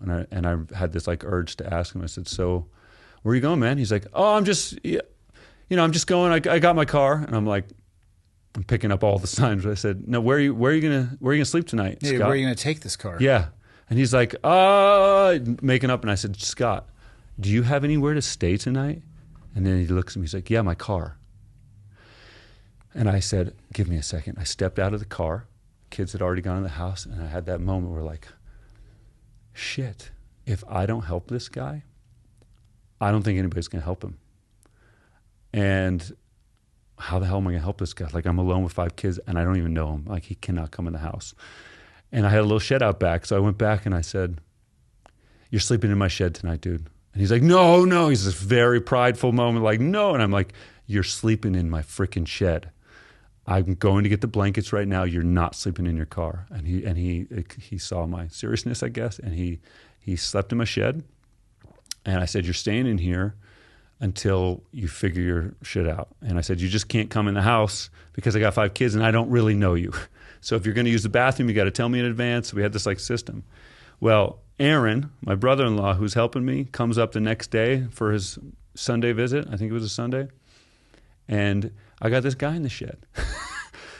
And I'm sitting there with Aaron and Aaron's like he's been on me about like taking care of my body, like because at one point I wasn't taking care of my body and my back was screwed up. And he's like, who's your backup plan, buddy? Don't you think maybe you should go to the doctor? I'm like, don't need to. I got a guy in the shed. Yeah. So he comes and I'm nervous. I'm a little nervous to tell him because I know he's probably going to have his way with me. And I say, so there's this guy, Scott, who's really struggling. And he's in my shed. And dude, he looks at me and he literally, I think it was something like, what the fuck are you doing? And literally, like, what kind of you've got 5 kids and a sick wife, and you're taking in some stray off the road? Like, what the hell are you thinking? And I cried. I just looked at him and I said, Aaron, if I don't help this guy like you help me, nobody's going to help him.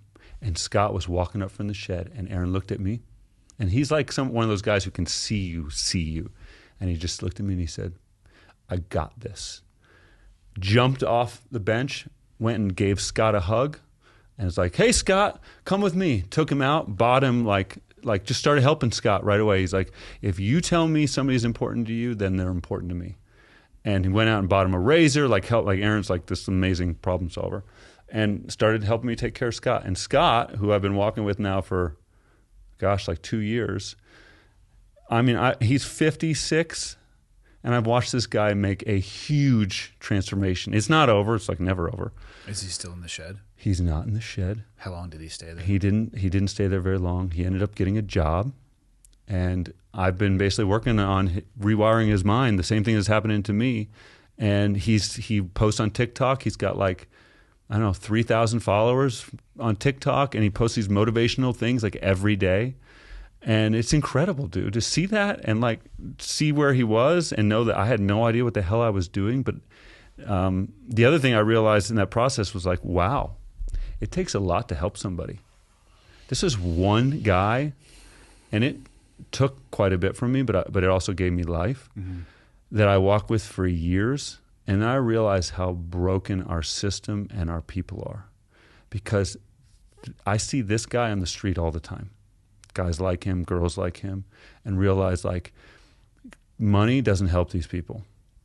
It's like the worst thing for them, because they're going to go buy some alcohol. They need love. And that love in each case looks different. This guy needed somebody like with him a lot. And that's like who's doing that? It's not an easy job. But it was pretty inspiring, because I realized like, wow, we've got a long way to go until we're like really helping people out of poverty. These are not policy changes. This is like people have to change. Like people's mindset has to change. And it's not easy to realize like, if you want to help somebody, you can't just like buy them a meal. Yeah. How big was the shed? It's tiny. And it was summertime, and it was freaking hot. And I tried to buy this little air conditioner, and it sucked. And I felt so bad, dude. But I was like, I was just barely hanging on, honestly. So Aaron helped me a little bit. It was, how big was the shed? So where do you land on faith now? Well, the word faith is, the definition of faith is being sure of what you hope for and certain of what you do not see, which I believe strongly in. And this idea is basically being sure of what I hope for is whatever is deep in my heart, not in my head, because my head will lead me astray every time. But whatever's in here that says this is important or this is good, that's what I hope for. I always will try to find that thing, not some like $1 million. And then I will be certain of what I do not see, which is I have a level of certainty, as crazy as that might sound. I have a high level of certainty that what I don't see is working for my benefit always to make happen what I am sure of, which is the definition of faith. The question is, do I believe that it is only God or only Jesus? The answer is I believe that God is doing it, and I believe Jesus was who he said he was and existed.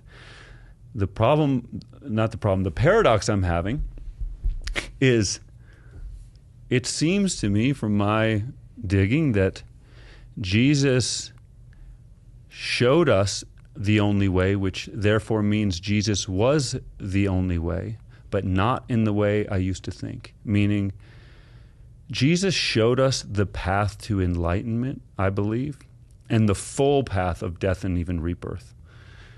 Never do I recall Jesus saying, worship me and make me a religion. What I heard Jesus say, and what I watched my brother-in-law Aaron do, is walk like me, talk like me, follow me, do as I do, help the homeless, help the sick, walk in love, then you will enter the kingdom of God. I don't subscribe to some proclamation, Jesus is my Lord and Savior, and therefore I go to heaven. I believe that as somebody who walks in a state of love will be just fine. I actually believe everybody will be just fine, as absurd as that might sound. I believe that there is incarnation, multiple incarnations. This is also what messed me up, because it's not in the Bible. Which one are you on? Were you a pharaoh? I know. I don't know. I think I might have been Albert, in the... All these reincarnation stories are like, oh, I can see it. You were a queen.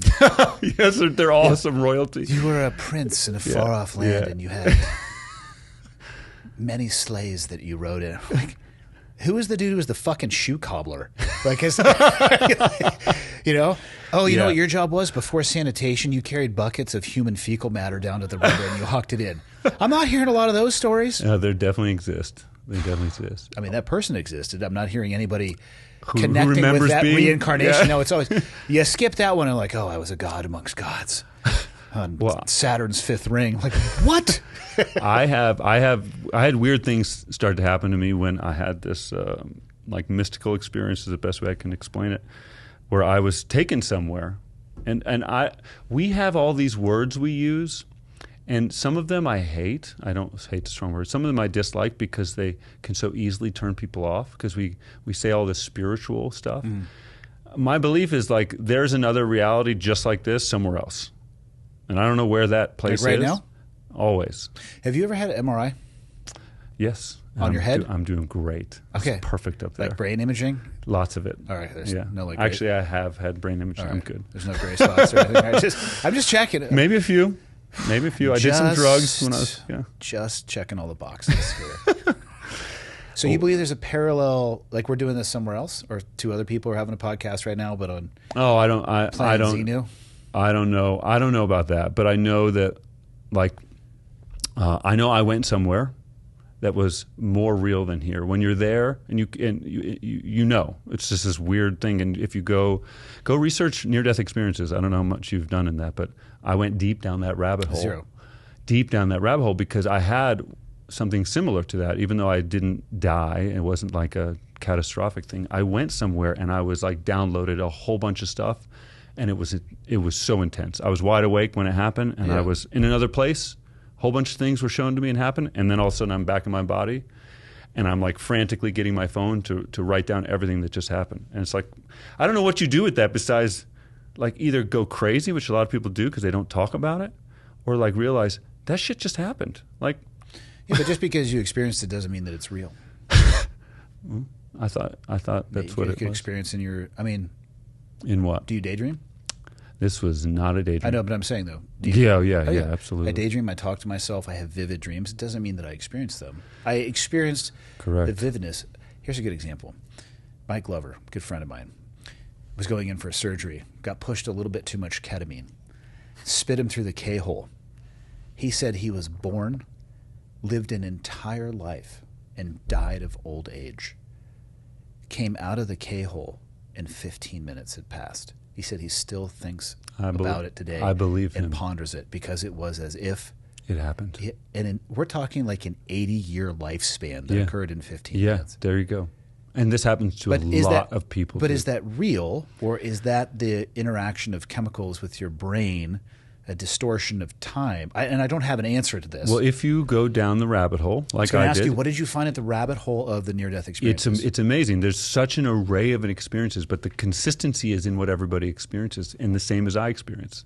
The consistency is like there's a common theme of what people experience when they go to this other place. Mm-hmm. Some people are on drugs. Some people are totally sober. Some people like died. Mm-hmm. You know, some people. I mean, I was just laying in bed in a hotel with my 5 kids there, lights turned off, and I just laid back my head and I said, show me what I am not seeing. And like that, I'm in this place. There's this white arc. It's like angels is the best way I could describe it, like white beings everywhere. That's super racist, but where's the DEI in your dream? Light beings. I said light beings. They said white beings. Light beings. And then I see myself as this light that's emanating everywhere. And all I can explain is like, there's no conversation, but you just know. Like, you just know everything. Is that what's similar in people's near-death experiences? Yeah, there's very little. If there's a conversation, it's a thought that's immediately answered. And the feeling is just like abundance of a love and peace and joy. Like, you just feel this. I feel like that might be your body releasing chemicals to make your transition from life to death easier, because your But what about when you're not dying? Like, I'm lying in my bed, or somebody else is not dying. Have you considered you're crazy? Definitely. Insanity would be a potential explanation here. I'm not a doctor, obviously, and the near-death experience thing is interesting to me. It's fascinating. I can see a complete realm where what you're talking about is absolutely the case, where you're transitioning to another plane. But I can also see a realm where your body functions off the electricity that it creates, and it's shutting itself off, so it releases hormones and, secretes things into your body, so you feel less pain. You become more. I can see both.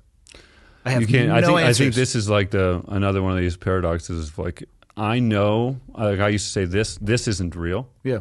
Because I realized that was real. Most people come back and a lot of people are very depressed afterwards, because this is so much different. This feels like, it feels dead.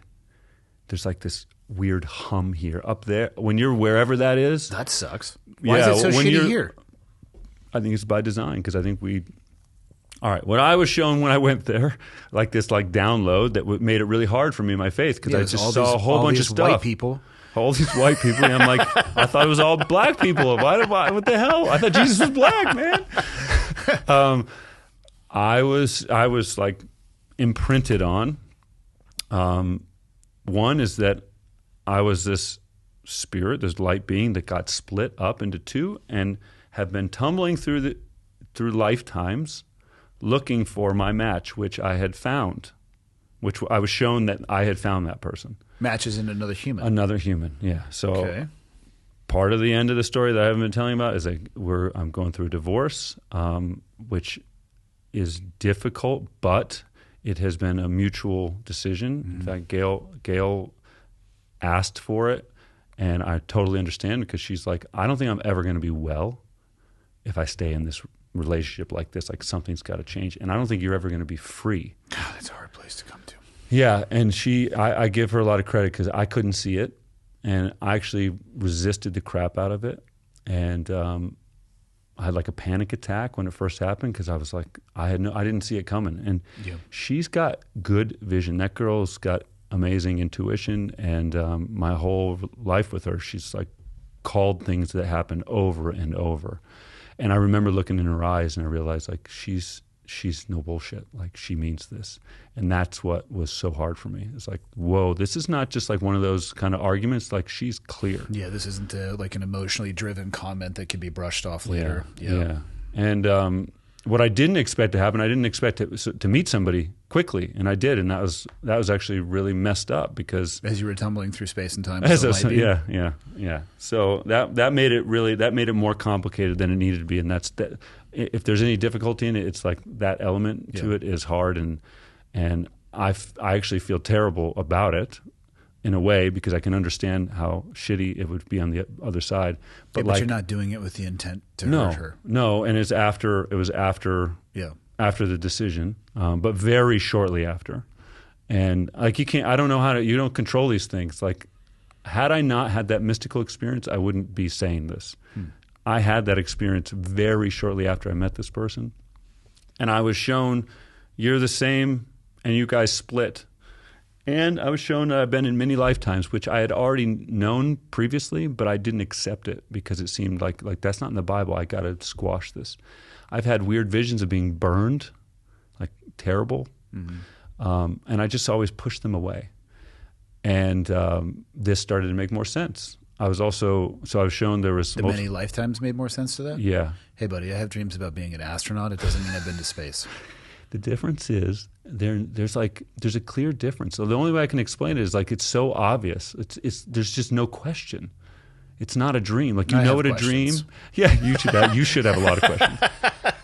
But you know, like when you're daydreaming, and like when you have one of these, it's just like, it's unquestionable. I haven't had that experience, so Yeah. I can't articulate it. Yeah. I can't speak with any level of authority about it. Well, it sounds like Mike can. No, Mike had too much ketamine.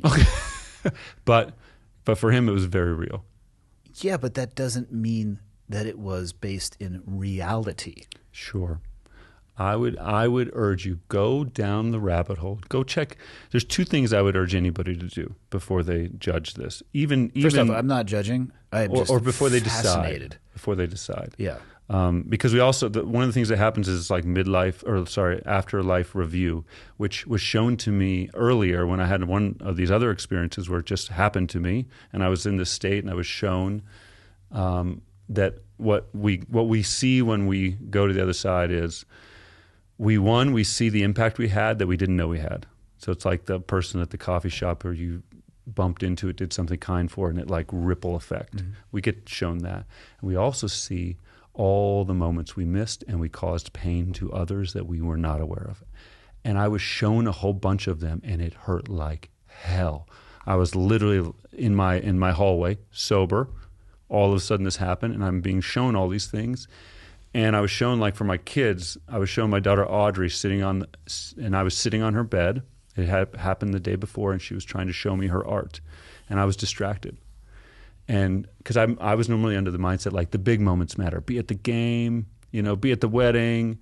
And what I was shown was, like, those don't really matter. Yeah, what matters is like the little moments in between the big moments. Those are where love exists, because it takes you separating from yourself, seeing the other person, and then loving them, which means seeing them. And when you see them, you know exactly what to do.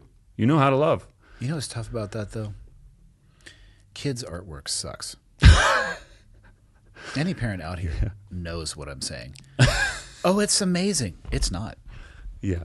This looks like a 7-year-old chicken scratch this. I'm going to save it forever. Yeah. I'm going to put it in a folder. It'll be on the fridge. But objectively, you're not using the rule of thirds. This is trash. Your composure sucks. Oh my gosh. But if you actually can see them. Yeah. It's not about the art. It's incredible. It's about them sharing, things come, and I'm not able to be in that state all the time. But when you can see them, dude, it's like a whole nother state of being. And I would love to live there, but I'm convinced if I lived there, I'd literally be walking around just bawling my eyes out, because I can see people's pain. And that's not very fun. When you actually see like somebody's real pain, like the pain that they hide, because that's what I believe I was shown, it's just like tears and tears and tears, which I'm grateful for. So what I take back with me is like the reality of how much pain most people are actually in, and you don't see it. And so like I can very much excuse their actions, because what the hell do I know? And I know how much pain I was in. So anyways, the point is I was shown a bunch of stuff that was contradictory to my faith. And so I started digging down other rabbit holes. And I just realized, whoa, there seem to be a lot of ways to the truth, to God, to our Creator, to the Spirit. People call this all different names. And there seem to be many ways there. There's not just one way. Although the paradox is Jesus showed us the way, so that's true while also being true. There's not just one way. And that's a really messed up, hard paradox. And if you're devout Christian, this is not easy to accept, because a devout Christian says... Yeah, but it goes against the orthodoxy, essentially. Yeah, it says Jesus is Lord and Savior. You must proclaim His name. When you do, you are saved. Repent for your sins. Believe, and you will go to heaven. If not, even you're on your going to hell. deathbed, if you do that, right? At the last minute. And I call bullshit. I say you're judged by your heart, and nobody can judge the heart but God, or whoever that is that seemed to design this. So who am I to judge anybody whether they're going to so hell or heaven or wherever these places are? Yeah. Who am I to judge? And what I was shown was, wow, there's a lot of things that are incongruent with my previous belief system. So I've got to hold this paradox. And there's a lot of peace in the paradox, because in that place, like, you can accept a lot of things and there's peace there. Yeah. Wow.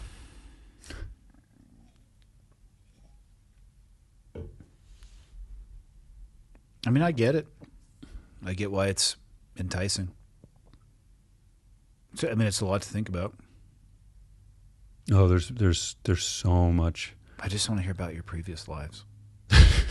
I had some memory that I was an Asian woman. I swear, man. What in the actual fuck is wrong with you? I'm gonna tell you something. You're gonna love this. Were you a concubine? We each seemed to. I don't know, actually. No, I was dancing. That's part of the deal. Yeah. So one of the things I learned towards the end of this journey was, like, I started having these urges to dance. And I felt like a complete... I'm going to put this on the internet. Yes, I know. Okay, so I know. I don't even know what's happening right now. I blacked out. I'm very... Every once in a while I remember where I am, and it's terrifying. I don't know what I'm saying. There's nothing terrifying about being authentic and being yourself. I think people gravitate towards that. I think we have a pretty good embedded bullshit filter. But some people are better at tricking than others. Yeah. Yeah. Well, yeah. How did you fall into, okay, because when I met you... You don't want to hear about dancing? Ask me the question. I'm kidding. Go. I mean, if you want to talk about dancing, we can. I do actually dancing? At some point, because I think a lot of men need to hear some of this stuff. Hear what? That you had a dream about dancing? Ask me a question, I'll come back to it. No, tell me about the dancing. What type? Is it choreographed? It's not dancing as much as what I have learned is we each, and people know this, we each have masculine and feminine energies in us. Of course. We have this, right? A lot of men, including myself, I was raised by a man's man. I had tucked these things away. This is part of the reason I was closed off to my heart for so long, is I had tucked away a whole part of me because it seemed like either I'm gay, if I let that out, or I'm weak. And one of the things I started having this... What did you want to let out? Hold on here. Let's preface this. This is what I'm saying. I started having these urges to, like, dance. I'm like, what is this? That's not gay. Okay, but for me, it's like very uncomfortable. So I'm by myself. If you're early dancing in the morning, holding another dude's wiener, that's gay. Yeah, but this is just like I think each of us has, and each of us is conditioned differently, has this energy in us that wants to express itself that's feminine. And it can feel uncomfortable. Some of it's through intimacy. Like I like intimacy. Like I'm not afraid to be intimate, which is not sexual. It's just connection with another man because it's where their heart opens up. It's beautiful. Creeping towards gay. Yeah, You're just see, walking with your toes. You're part of the problem. No, I'm sorry. Let's rewind the tape. I like being intimate with men. And we have the idea of intimacy wrong. We think intimacy means sexuality. It doesn't. It just means heart connection. And yes, there's nothing. I know what you're saying. I'm just now making fun of you to your face. But there's nothing better. I'm telling you right now, dude, there's nothing better than watching a man's heart open who has been closed for decades. Again, it's beautiful. The comments I am fighting off right now. Why do you regret having that? Why are you tempting me with these comments? This is like Cleared Hot podcast. All these guys who are military, like, well, who is this guy? But they have it in them too. Some version of this. So mine. Yeah, why describe it as masculine and feminine though? Because that's what they actually. But I think that's where people get tripped up. I mean, putting a label on it. Yeah, but these are some things you've got to like take that are natural in the universe. There's men, there's women, there's two sexes. Easy now. Like easy. Yeah, I know. Well, there are some natural things like that, and we have them inside of us. And I think part of what we're seeing in the world is there's a war of that inside of us, and we don't know what to do with it, and our culture doesn't. And so we tell kids that's not the war. The war is because we live in such a soft society that people have far too much time on their hands to consider and create these artificial battles. Okay. I would also consider that people are seeing what a man is supposed, like, let's just talk about men. men look at what we say a man is and say, I don't identify as that. Change the definition. Who's correct? But a lot of culture says this, and I have all these things happening inside of me, and no one's telling me how to process this. In fact, all they're saying is, "Oh, you can just choose to be a woman." Maybe a conversation is like, "It's okay the way you feel." And by the way, I don't pretend to know what it's like to be gay, or a lot Same. of people say they were born like that, and I don't. Same. I don't. But people who are not and who are saying I'm dealing with these things, how about we like say it's okay? Let's talk about, like, you probably have part of you that's dying to get out. That's okay, like dancing, like painting, like singing. I don't know, stuff that if you were raised like we were raised, men don't really do that kind of thing. And so when I found myself, have you ever seen the movie Flashdance? yeah. Or no, what's the one with Kevin Bacon in the barn? Well, how about Dirty Dancing? Kevin Bacon in the barn, where he gets in the tractor and he can't get his foot off. What is it called? Footloose. Yeah. Footloose. I'm pretty sure that movie was about him dancing. Yes. So, and it's very popular, right? Yeah, so people... Probably more so among women, but... Yeah, but I think men can relate to the freedom. So when I found myself by myself at literally 4 a.m., ballet, African style, all these kind of things come out, and it is so freeing. It's just like crazy release. And from that place, I started to just experience life so differently. Like my heart opened up, and I realized like the men that I work with, there's normally like something in each person that they have not let out, like art or dance or some feminine energy, not for everybody, but that's been locked up. And when I started opening that thing up, man, my heart opened. I cried. I would cry every morning for like 2 months. It was like healing crying, dude, like crazy. I would just start dancing, and all of a sudden I'd be in a puddle of tears because I'd be shown like Scott's development, and I got shown how I helped him, and like this beautiful thing, and I would just start crying. I got to see my dad died when I was 24, and I got to experience my dad like all over again, and just all of these things, and it was unlocked without drugs, just by dancing, and it's very real. And one of them, some Asian woman, maybe, I don't know. What other lives have you lived? I have no idea. Were you a I really carpenter? don't know. I really don't know. But if you talk to kids, I'm finding like these younger generations have a lot of gifts that we don't have, what we would call spiritual gifts. Have you ever heard of the telepathy tapes? What? Blow your freaking mind. Telepathy tapes, all recorded, people being able to communicate with each other through their minds. What's the currency that they communicate by? It's love. They all talk about, what do you do? So I'll research that, and then I'm going to research the debunking of that, because I feel like this falls into the category of sus, to use a language I would that love my you daughter to. uses. I would love you Which to. means suspect. Yes, thank you. Which some people might think I am, I guess. Look at the telepathy tapes. Okay. And the point is, it seems to me, even my kids, like some of the stuff I talk about.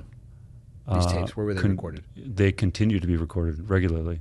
I can't. Are there two people completely alone in a room? Oh yeah, they've done all the controls, dude. Go check it out. It's mind blowing. I think Joe Rogan mentions these somewhat often. He's had people in. He does, but they've been debunked. And that's what he's talking about. Yes, there are other people in the room, and there are people interacting with those who are supposedly doing this experiment. I would do the digging. I will. Yeah, I'm repeating curious. I'm just saying. I'm telling you what Joe said, not what I believe. Okay. Well, I'm curious if I'm wrong. Please tell me. Do you believe that David Blaine is actually doing magic? I have no idea. I have been to one of the shows. Yes, you do. I have know whether or not it's actually real. No. Okay. No. Okay. At least we can start there. That's a good starting point. Yeah. Is the Earth round or flat? I believe it's round. Do you have doubt? No. Okay, good. 0. No, I mean, to me, it's fascinating. I am so fully supportive of people living however they want to live and believing whatever they want to believe. Like I said, there's one carve out, pedophiles. No time for any of that. It's one of the just bipartisan issues of our time that we can get behind. But other than that, I mean, I don't think people think you're crazy. It's certainly an atypical approach, but you seem happy. Yeah. You know, you seem like you are on the upswing, especially from the downswing that you were talking about, what you experienced. Absolutely. And I don't think anybody can argue that. I don't think there's a perfect tool for everything, but I think there's probably something to be learned from everything, to include successes and failures, the whole pendulum swing. Amen. Yeah. Yeah, and I'm not claiming my way is the way, but it brings me tremendous peace. It brings me insight. I'm like finally able to work. Yeah, how do you so obviously been hugely impactful for you. How do you package this and share it with others?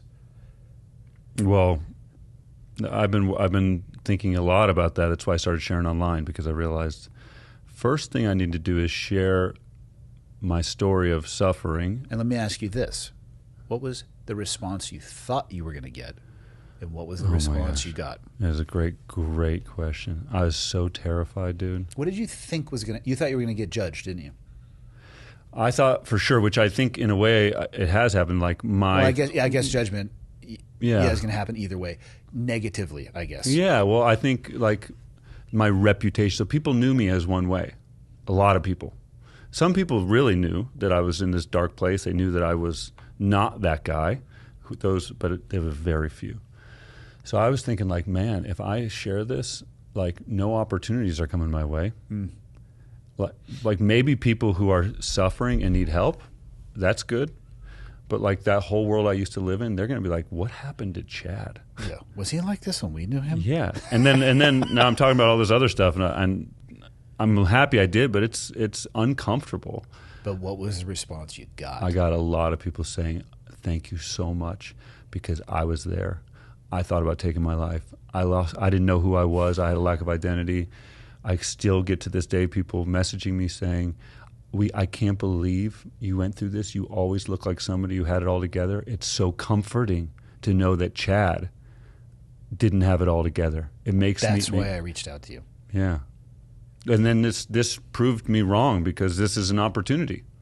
And I would have thought, like, I had that urge of like, I have to share. Like, I can't explain it the other way. Like, I have to do this or I'm going to like burst. And so I wasn't trying to do it to get something. I know I have to do this. And then freaking you reached out to me and I was like, what? I'm so tired, like I said, of watching people trying to put makeup on a pig. I don't think the perfect life exists. This struggle-free, no ups and downs. Everything is just going to be rainbows and beautiful sunrises and sunsets. I think life is about just being in the trenches and maybe getting an inch at a time. Yeah, amen. Well, I think it can be a lot more than that. Really, I think there's so much more available to us when you're willing to accept that you don't know everything. Yeah. And you ask the questions, like you said, you ask why, and you just go look, go do your own digging. I am finding more life than I've ever found. I don't have more money. I haven't made almost money a penny. Money and life are very, very different things, my friend. And suffering is not suffering any longer. Suffering is just an opportunity to grow. It's like a workout, and that changes the freaking game. Like something bad happens, which I don't believe in good and bad anymore either. It's like that's the paradox. There just is. Now I get to operate from this, oh, it just is. Probably for my benefit. What can I learn? Like now all of a sudden, like life's kind of fun. Like it's much lighter than it used to be. Yeah, I mean, there's, you can thought process your way about there's not bad and there's not good. And I could throw some pretty horrific examples at you that I think would resoundingly are pretty bad. Yeah. Usually involving people's kids in catastrophic accidents. It's tough to see the good or bad in that in any way, but in general, I think what you're talking about is a healthier way to approach life. Yeah, and I know it's a hard stance, and a lot of people wouldn't agree with me on it because of what you said. But if you... Well, again, it doesn't have to... I have constantly reinforced to myself, stop looking for absolutes. Yeah. It's okay if it's true 90% of the time. Yeah.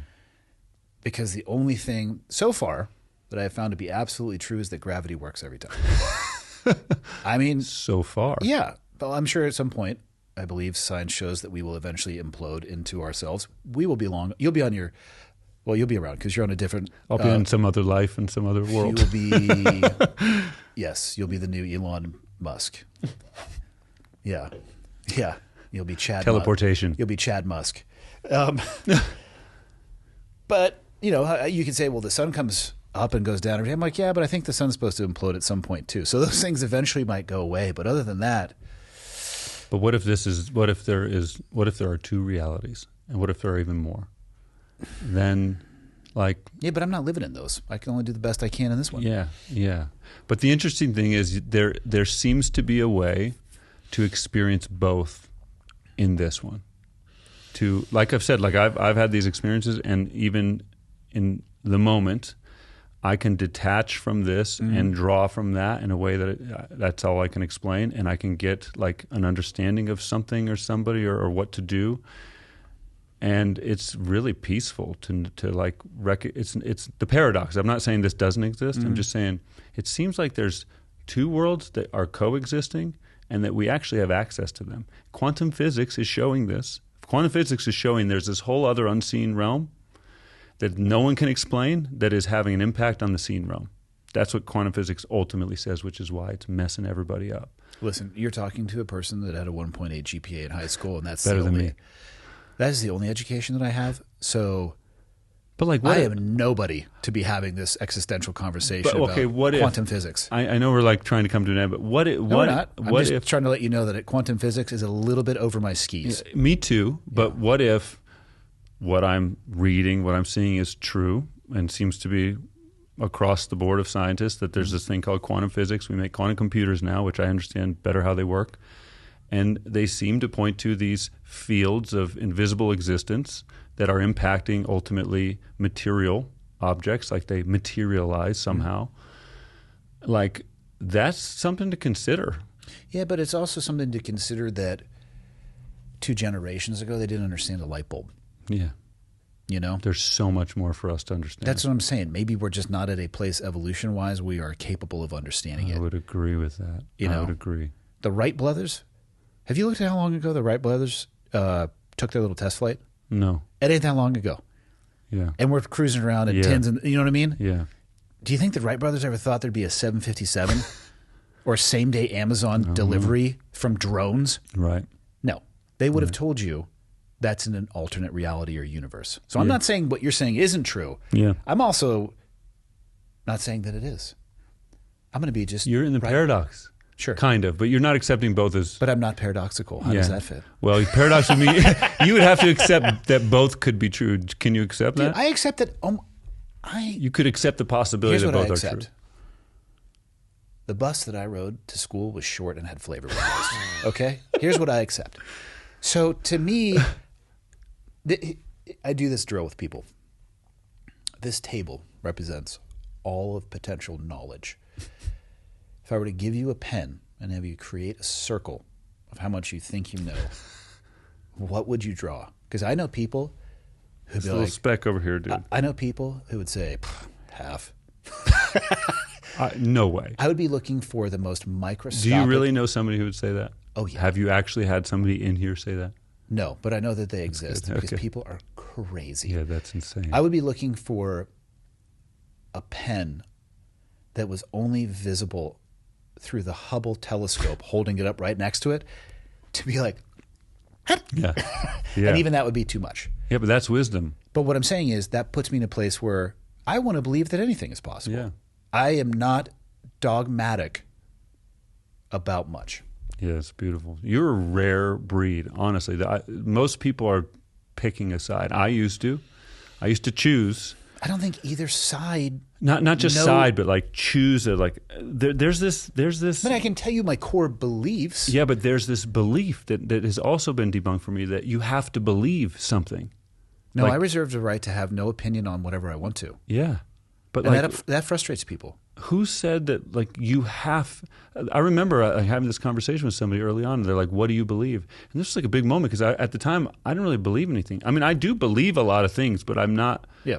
I'm not taking them to the grave of I am right, therefore I have made my decision. And this is the wisdom you have. You're like, what the hell do I know? I often feel like I am right when I am doing things, but I am always open to being proven wrong. Yes, beautiful, man. It's power. It's from a lifetime of making mistakes where I was convinced I was right. Yes, as you've written in your book. Yeah. I don't know how that book's going to do, man. It's freaking great, dude. I feel like I wrote the thing too. I mean, I know You're 30 pages. I know I'm 30 pages in, but I almost cried at the freaking intro when you're writing to your kids and to Leah. But you also I'm in touch with my heart. You tear up while you're doing ballet in the morning. That's correct. So I'll put that one in the shelf of I don't know what that means. That's correct. Yeah. No, I think it'll be great because it's relatable. Well, you know what's fascinating about the process is, so I wrote it, handed in 4 editorial passes. And when I was writing it before I handed in, I went through it multiple times. I'm like, oh, I need to change this. I got to the point where I think I was changing it back to the original form. Oh, yeah. So I had to turn it into the editor. And otherwise you just keep... Well, then it comes back and they have editorial suggestions. I'm sitting there. Are they suggesting I put it back to the way it was? Or am I just now telling myself this because I've looked at this so many times that I actually can't remember? And this has got to be... It's not an easy process, right? It wasn't hard. I mean, you said it's not hard, but... The writing of it I didn't find to be hard. The editorial pass stuff, not hard. I'm so thankful that there was a grammatical pass because... I found one error, by the way. Did you? What was it? Yeah. Being... It was word being. So it's a galley copy, by the way. There's been another editorial pass. That is to just basically give to people as like, hey, this is coming in for them to sell the book in. Very small error, but I was laughing because I remember you saying like how many errors that you. It was a spelling error. No, it was grammatical error, or it was a wrong word choice. Sorry, whatever that is. Maybe wrong word choice. Maybe but like it worked. But it was on page 5. Maybe 6. I like to use different words. Maybe. But the truth is, like, I did not. Well, first of all, I've known you. I mean, you've told me stories over beers in the past, and there were a lot of stories that I was reading, even just 30 pages in, that I had no idea about, and they're super relatable because you were making stupid decisions at 19 years old that we all did, and most people would think like Navy SEALs aren't doing that. Like they must have their shit together. Oh, man, if they saw behind the curtain, they would have no faith in the United States military. You have shown somewhat behind the curtain in there. Oh, it gets worse. No, it's not a military book. I can't escape, nor do I want to escape my military past. I just don't want it to be all that I ever am. Mm-hmm. And I feel obligated to at least try to take those experiences and do something with them. Yeah, well, I think you've done a great job. At what point in your life did you just stop giving a crap about what people thought? I mean, you just said what you thought. Because you have this like really unique... I'll let you know when I get there. No, I know you maybe care a little bit, but like you have this... You're just an open book, and it's really rare. I think it's why people resonate with you is because you say what's on your mind. I don't know, honestly, I don't know how much you say what's in your heart, like really in there. I bite my tongue occasionally, not often. I don't want to hurt people. Yeah. Unless you're a pedophile. And then I have a other book about things I've thought about with that. Some of them was a wood chipper, cheese grater. But this is your appreciation of innocence and stealing innocence. What I hear you say is I don't like bullies. Yeah, I don't like people who victimize other people, especially those that aren't able to fight for themselves. Yeah, the innocence. I can't stand and see that happen. I think I've always been that way, but you have to be cautious with that because if you say the wrong thing to the wrong person, even if it's the right thing but at the wrong time, it's not good. Yeah. And I've done that more times than I would care to admit. Me too. I hope I didn't do that on this podcast, honestly. I don't know. What are you talking about? You're just talking about your own experiences. Yeah. I don't think that's possible when you're just talking about, you might, well, here's the thing. There's no belief that you have that everybody's going to agree with, period. Sure. So, there'll be Christians who are like, how dare you even call yourself religious? It's like, wow, where's that chapter in the Bible? Yeah. I don't call myself religious, but how can you believe in Jesus and believe that? John chapter 4, verse 6, judge ye much? I don't know if that's the actual chapter and verse, or if that's in the Bible. Yeah. You know, one thing my brother-in-law taught me that's exactly in line with what you said. He said, anytime you think you have to say something, keep your mouth shut. I'm at a place where I'll give people my opinion if they ask me for it. Yeah, Other than that, most stuff, I put into the category of not my circus, not my monkeys. Yeah. Well, that's rare because I went through a whole stage where I was like, I have to say this thing to my kid or to my wife. I will tell them if they ask. Yeah. But if they don't ask, I'm not incredibly deep in stoicism, but one of the things I do like from I think it was Marcus Aurelius was not everything is being asked to be judged by you. It's like, okay, I guess you have a good point. Yeah. Well, you do know you're a projector, in these little these. I know you've used that tools. word. To me, a projector is something that's electronic that puts it on a screen. And a projector must be invited in. I have 2 of them as my kids, and I see it all the time. But you're at your best, whether you believe me or not, when you wait to get invited, because then you have a depth of wisdom, and you also know how to. Sorry to say, like I know you, but it seems like we've known each other for a decade and a half. We have spent substantial time apart, but yeah, it seems like you can help if somebody comes to you and says, "Hey, I need some help on this thing. Like, here's my situation."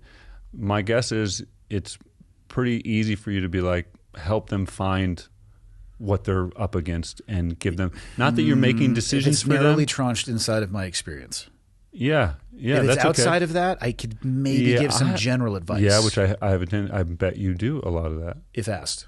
Yeah, when asked, somebody like you should be able to, and clearly you can, help a freaking lot of people find their way when asked, because they open up to you, and you have this ability to basically advise people in that situation, and you have all this life experience, man, and you use it. I'm not saying anything you don't know. I'm laughing at the fact that I see your design, and it's.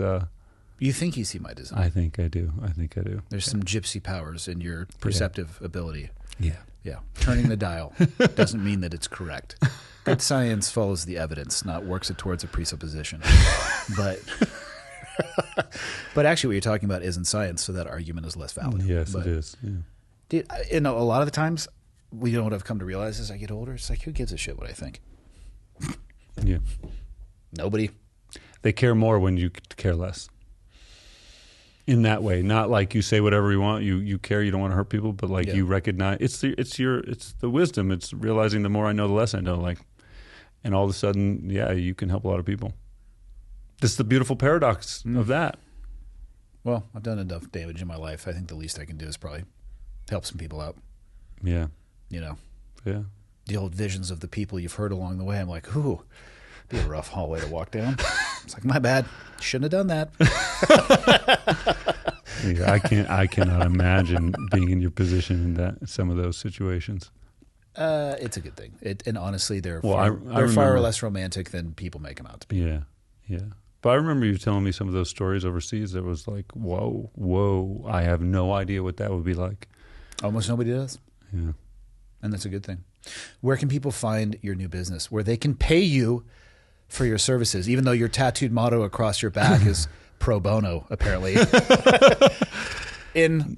course, Helvetica. I would go bold and italicized for a tattoo. Okay.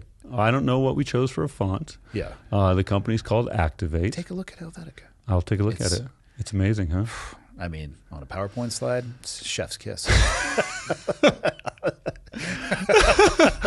Oh my gosh.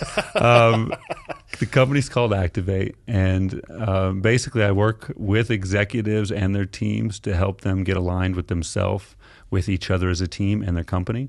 So it's like a mix of executive coaching and consulting. And I love it because I finally was able to pick up my past and combine it with all of the learnings I've had in these recent years. I'm not talking about all the mystical stuff necessarily, but package it all together and really realize that like this is valuable. There's a lot of companies, there's a lot of leadership teams, executive teams who are not aligned, who have friction everywhere. And I saw through my own experience of coaching these guys, like, wow, I guess I can add some value. And so if you were to do a pie chart,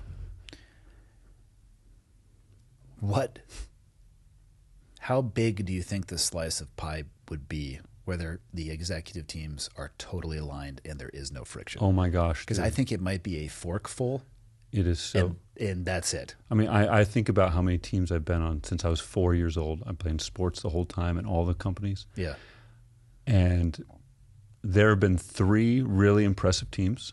There's been one moment where I consider this a moment of total coherence, which best way I can classify it is like this idea of magnetism. But there's the team with CrossFit where the whole company was like headed in one direction. The resources were in the direction, the systems, the processes, and it was unbelievable. Don't you just want to hold on to that forever? Yeah. Well, yes, and this is, I went through and dissected that thing. I dissected like what was at play.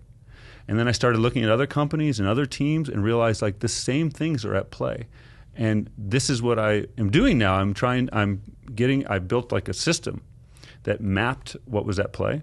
And it has to do with basically aligning purpose, people, and process. And there's a lot that goes into each one, but you can recreate it.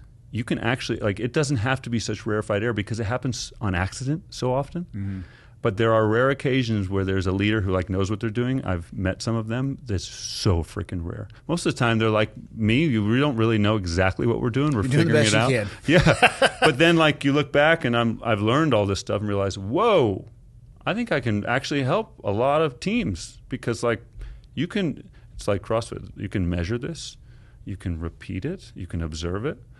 And so anyways, this is what we do, and there should be a hell of a lot more teams that are coherent. If you think about the billions of dollars in all the lives that are reliant on oftentimes this 10-person executive team that is incoherent, like it's crazy. And if they become coherent, means basically they're all aligned, they're going in the same direction with an awe-inspiring purpose that inspires the company.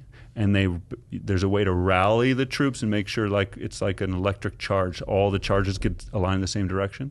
Like total game changer. You become a pole. Yeah. Like I'm guessing maybe in some of your SEAL teams, I don't know if you experienced it, but you literally become like a magnet. You become a pole. Like do you remember when this happened with us? Like people were dying to work for Reebok. Like all these people were coming to us. Like most of the hunt most companies have is you're searching for talent. You're searching for sales. There's a way where it actually gets a law of the universe. If you get coherent, like a magnet, the law of the universe says things must you become attractive and they must come to you. And companies are like that. Some companies. There's a formula. Meanwhile, most of those executive teams are hiding that dysfunction instead of addressing it. Oh, dude, this is it's so priceless. Do you know the number of meetings I was in at these big boardrooms, and it's like we're not coherent, and the conversation is when we go out there, we're coherent. Yeah, straight face, get in line. Yeah. We all fall in that room. They're like, I fucking. And guess what? People, we have our own energies. People can feel you. People can sense your bullshit, and that's the way I think a lot of companies operate. And they think it's okay because it works. Like they look at it. Am I delivering on the bottom line? Right? Am I hitting my numbers? And some are like, yes. Well, what I'm saying is I experienced it. And we see it rarely. There's a whole nother way to do it where like the bottom line happens, the top line happens, like it all is there. So I'm very passionate about that. Well, it seems like a new phase in your life too. Yeah. Which is awesome. And it's cool because I got to pick up the pieces of my life and realize, I don't have to throw the baby out with the bathwater, which is pretty cool. So you can find me at activate-myidentity.com is the website. And yeah. That's what I'm doing, dude. What do you want to close it out with? Ballet dancing. You can go ahead. I'll leave the camera on facing your direction. I know plenty of dudes that dance. Yeah, that's good. I mean, by the way, I don't just ballet dance. There are other forms. If you do, explore them all. I was doing it this morning. It was amazing. Okay. I would like to say, we never did talk about Luke. Does he really want the story told where he wanted to get into a drinking contest with me? Oh, my God. He picked the alpha male in the room. This is in Korea. I think Steve was there for this. Steve was with you, yep. Yeah. What were we doing shots of? We were in the Maple Tree House, which is my friend's restaurant, a great barbecue restaurant. Yep. Shooting soju. Yep. And the problem with soju is it creeps up on you. That's the problem with all alcohol, by the way. Okay, yeah. Depending on the velocity that you drink it, that's the problem with all alcohol. Yeah. Yeah, Luke was like, let's go. And I'm like, wrong guy. Yeah, but you straight face it. I remember he just kept cheersing you, and there became a point like I was keeping up, and then it came a point where I was like, I can't do this anymore. Like I'm freaking hammered, and he just kept and he would just remember he'd like pour his drink and he'd go to you and be like, cheers, and all I remember was this moment where you looked at me. And I had never seen you look at me except for that one. Actually, this is the second time. The other time was that incident in the other bar where you were like, code red. Yeah. And I was like, what's happening? Where am I? I don't understand. I don't understand the language. He just told me to go out the back door, meet him across the street. Yeah. That was priceless. But you looked at me and you were like, dude, get control of your brother-in-law or we're going to have a problem. And I was like, oh, shit. I've never seen Andy get it. Like it's because you were just smiling and smiling, and then you were like, nope. And right after that, I think he fell back in his chair. Yep. Which is the perfect time to leave. It was the perfect time.